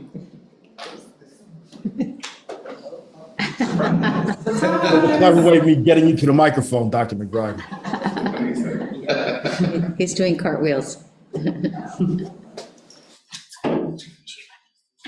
evening, everyone. Good evening. And so, an extension of the workshop that we just conducted last week, we talked about the MBK work. We had our first convening of the year at Nathan Hale Middle School for MBK specifically, where we outlined this year's focus around Be the Boss, which is designed to support our young men with developing their own entrepreneurial projects. And so we're going to take them through the various stages of building a plan, but also focusing on the academic supports as well. So they got the opportunity to kind of learn about the core values for the year, engage in some team building activities, heard some testimonials from their mentors, but then also got to share and connect with each other around mindfulness, and with a focus specifically of having them be able to talk about issues that they're dealing with and kind of creating a safe space to have an outlet to deal with some of the challenging situations many of them are facing at this point in time.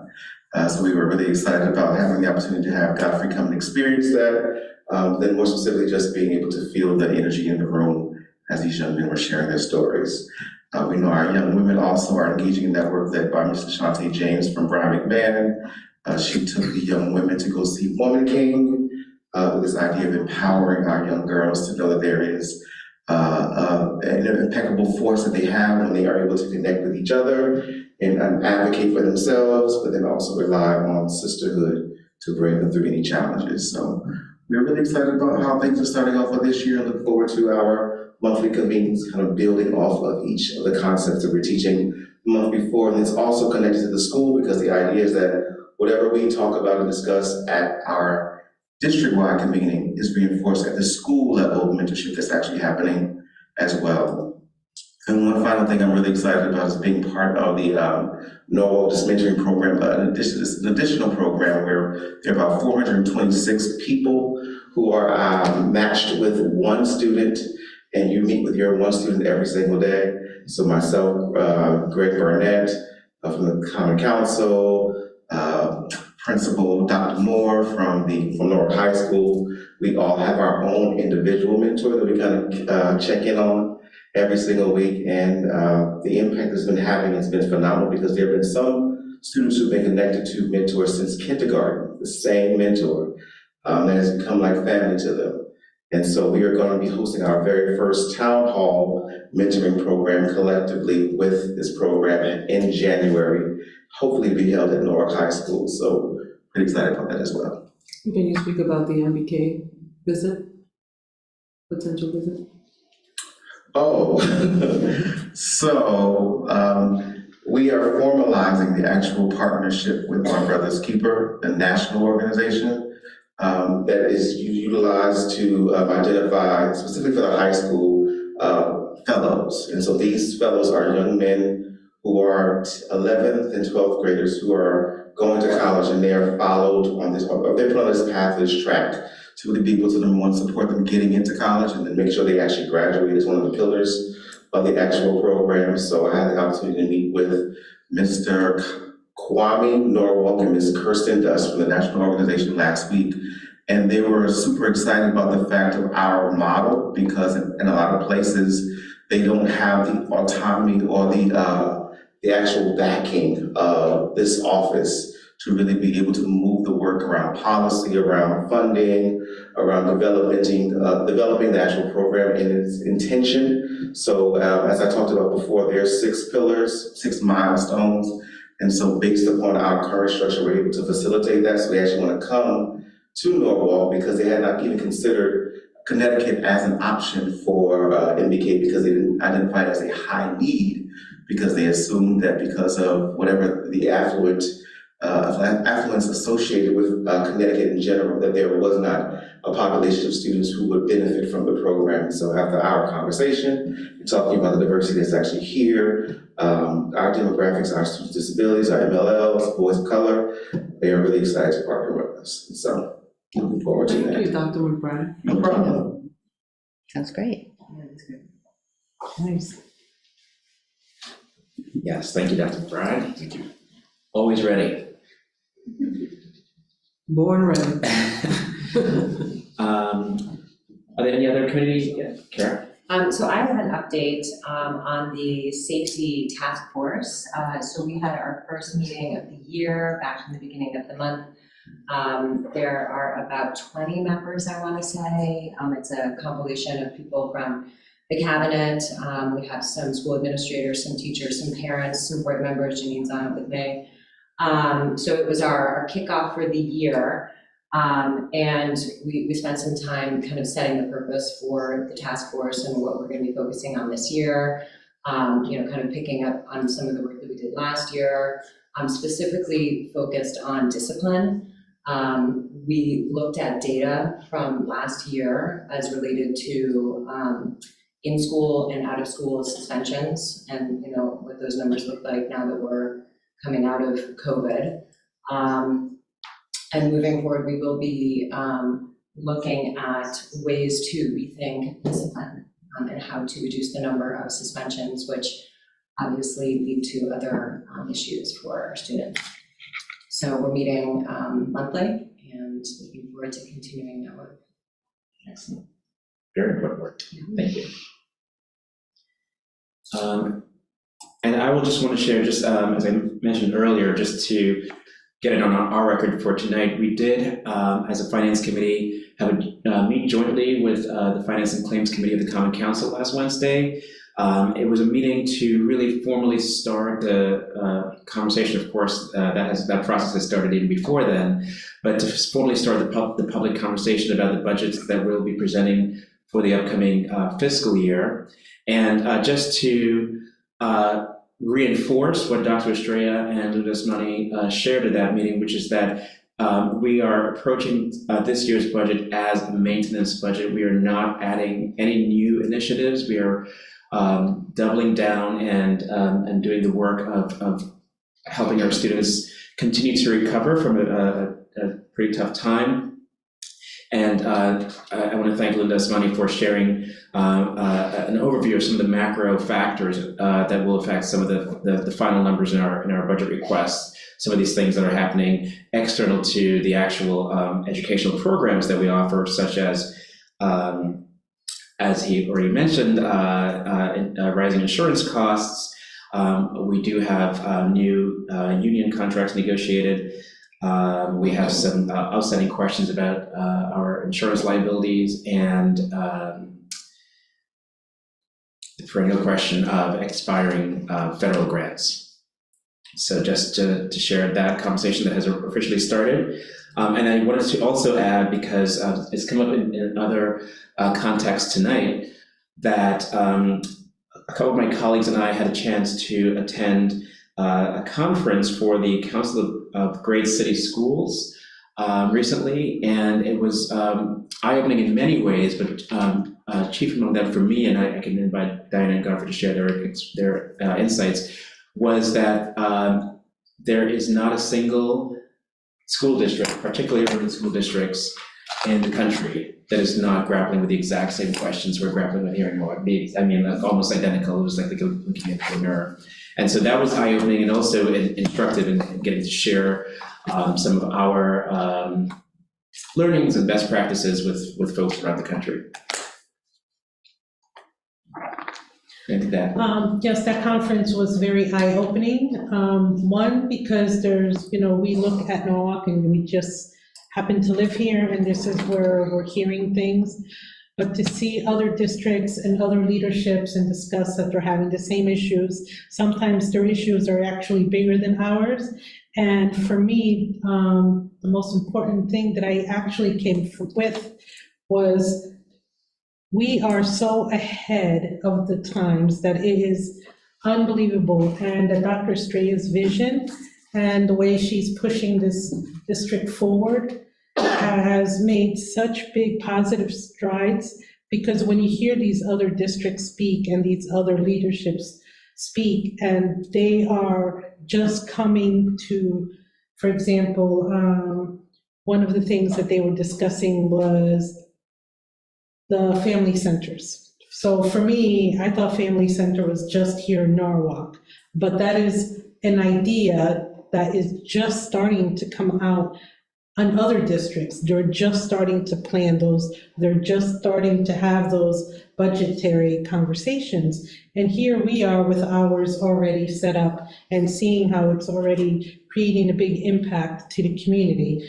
So it's different things like that. So I'm hoping that Godfrey, Colin, and I can put our notes together and sit down with the board and have different conversations, because we are in a very positive movement right now. Our children are behind. We need to support them, and to hear and learn from other districts and have these conversations within ourselves and with Dr. Stray and her team. I think that we can do a lot for the children here. I have to echo Diana's sentiments, and how affirmed I was leaving, knowing that we have a great leader really leading our district in out of a very delicate time. The practices that we've employed here are things that other districts are just starting, and everything that, following Dr. Stray's onboarding here, it shed light at this conference. It's also worth pointing out the smallest size district there before us is 30,000. And I believe this was the first time a district our size was invited to participate. So definitely, was something that was inspiring, but also affirming. We are in the right direction, and staying intentional, putting our kids first. Absolutely, and I think there'll be much more of that to come in the coming weeks and months.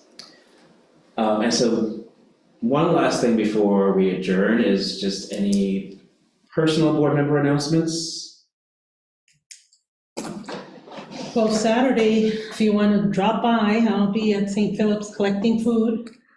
We have a lot of families still in Norwalk that are, having issues financially, and parents are still not working. So I'll be at St. Philip's between 8 and 10 if you want to drop by and drop off some canned food, non-perishables for Thanksgiving. We will be putting boxes together for families. Say the time again.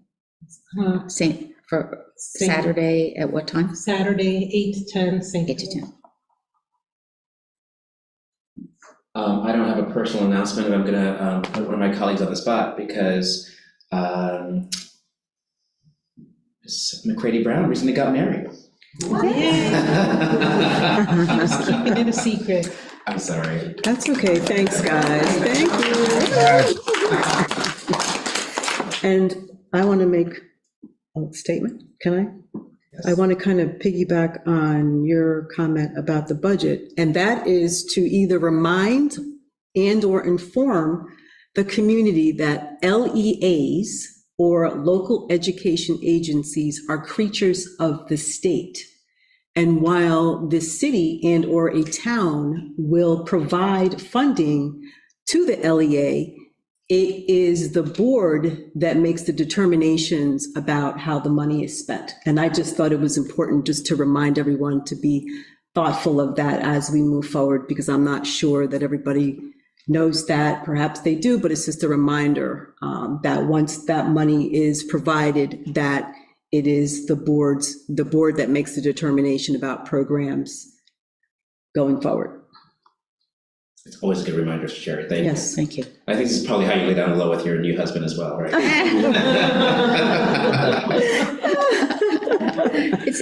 We're all clear. Yeah, just to make right, because It bears repeating, yes. Yes.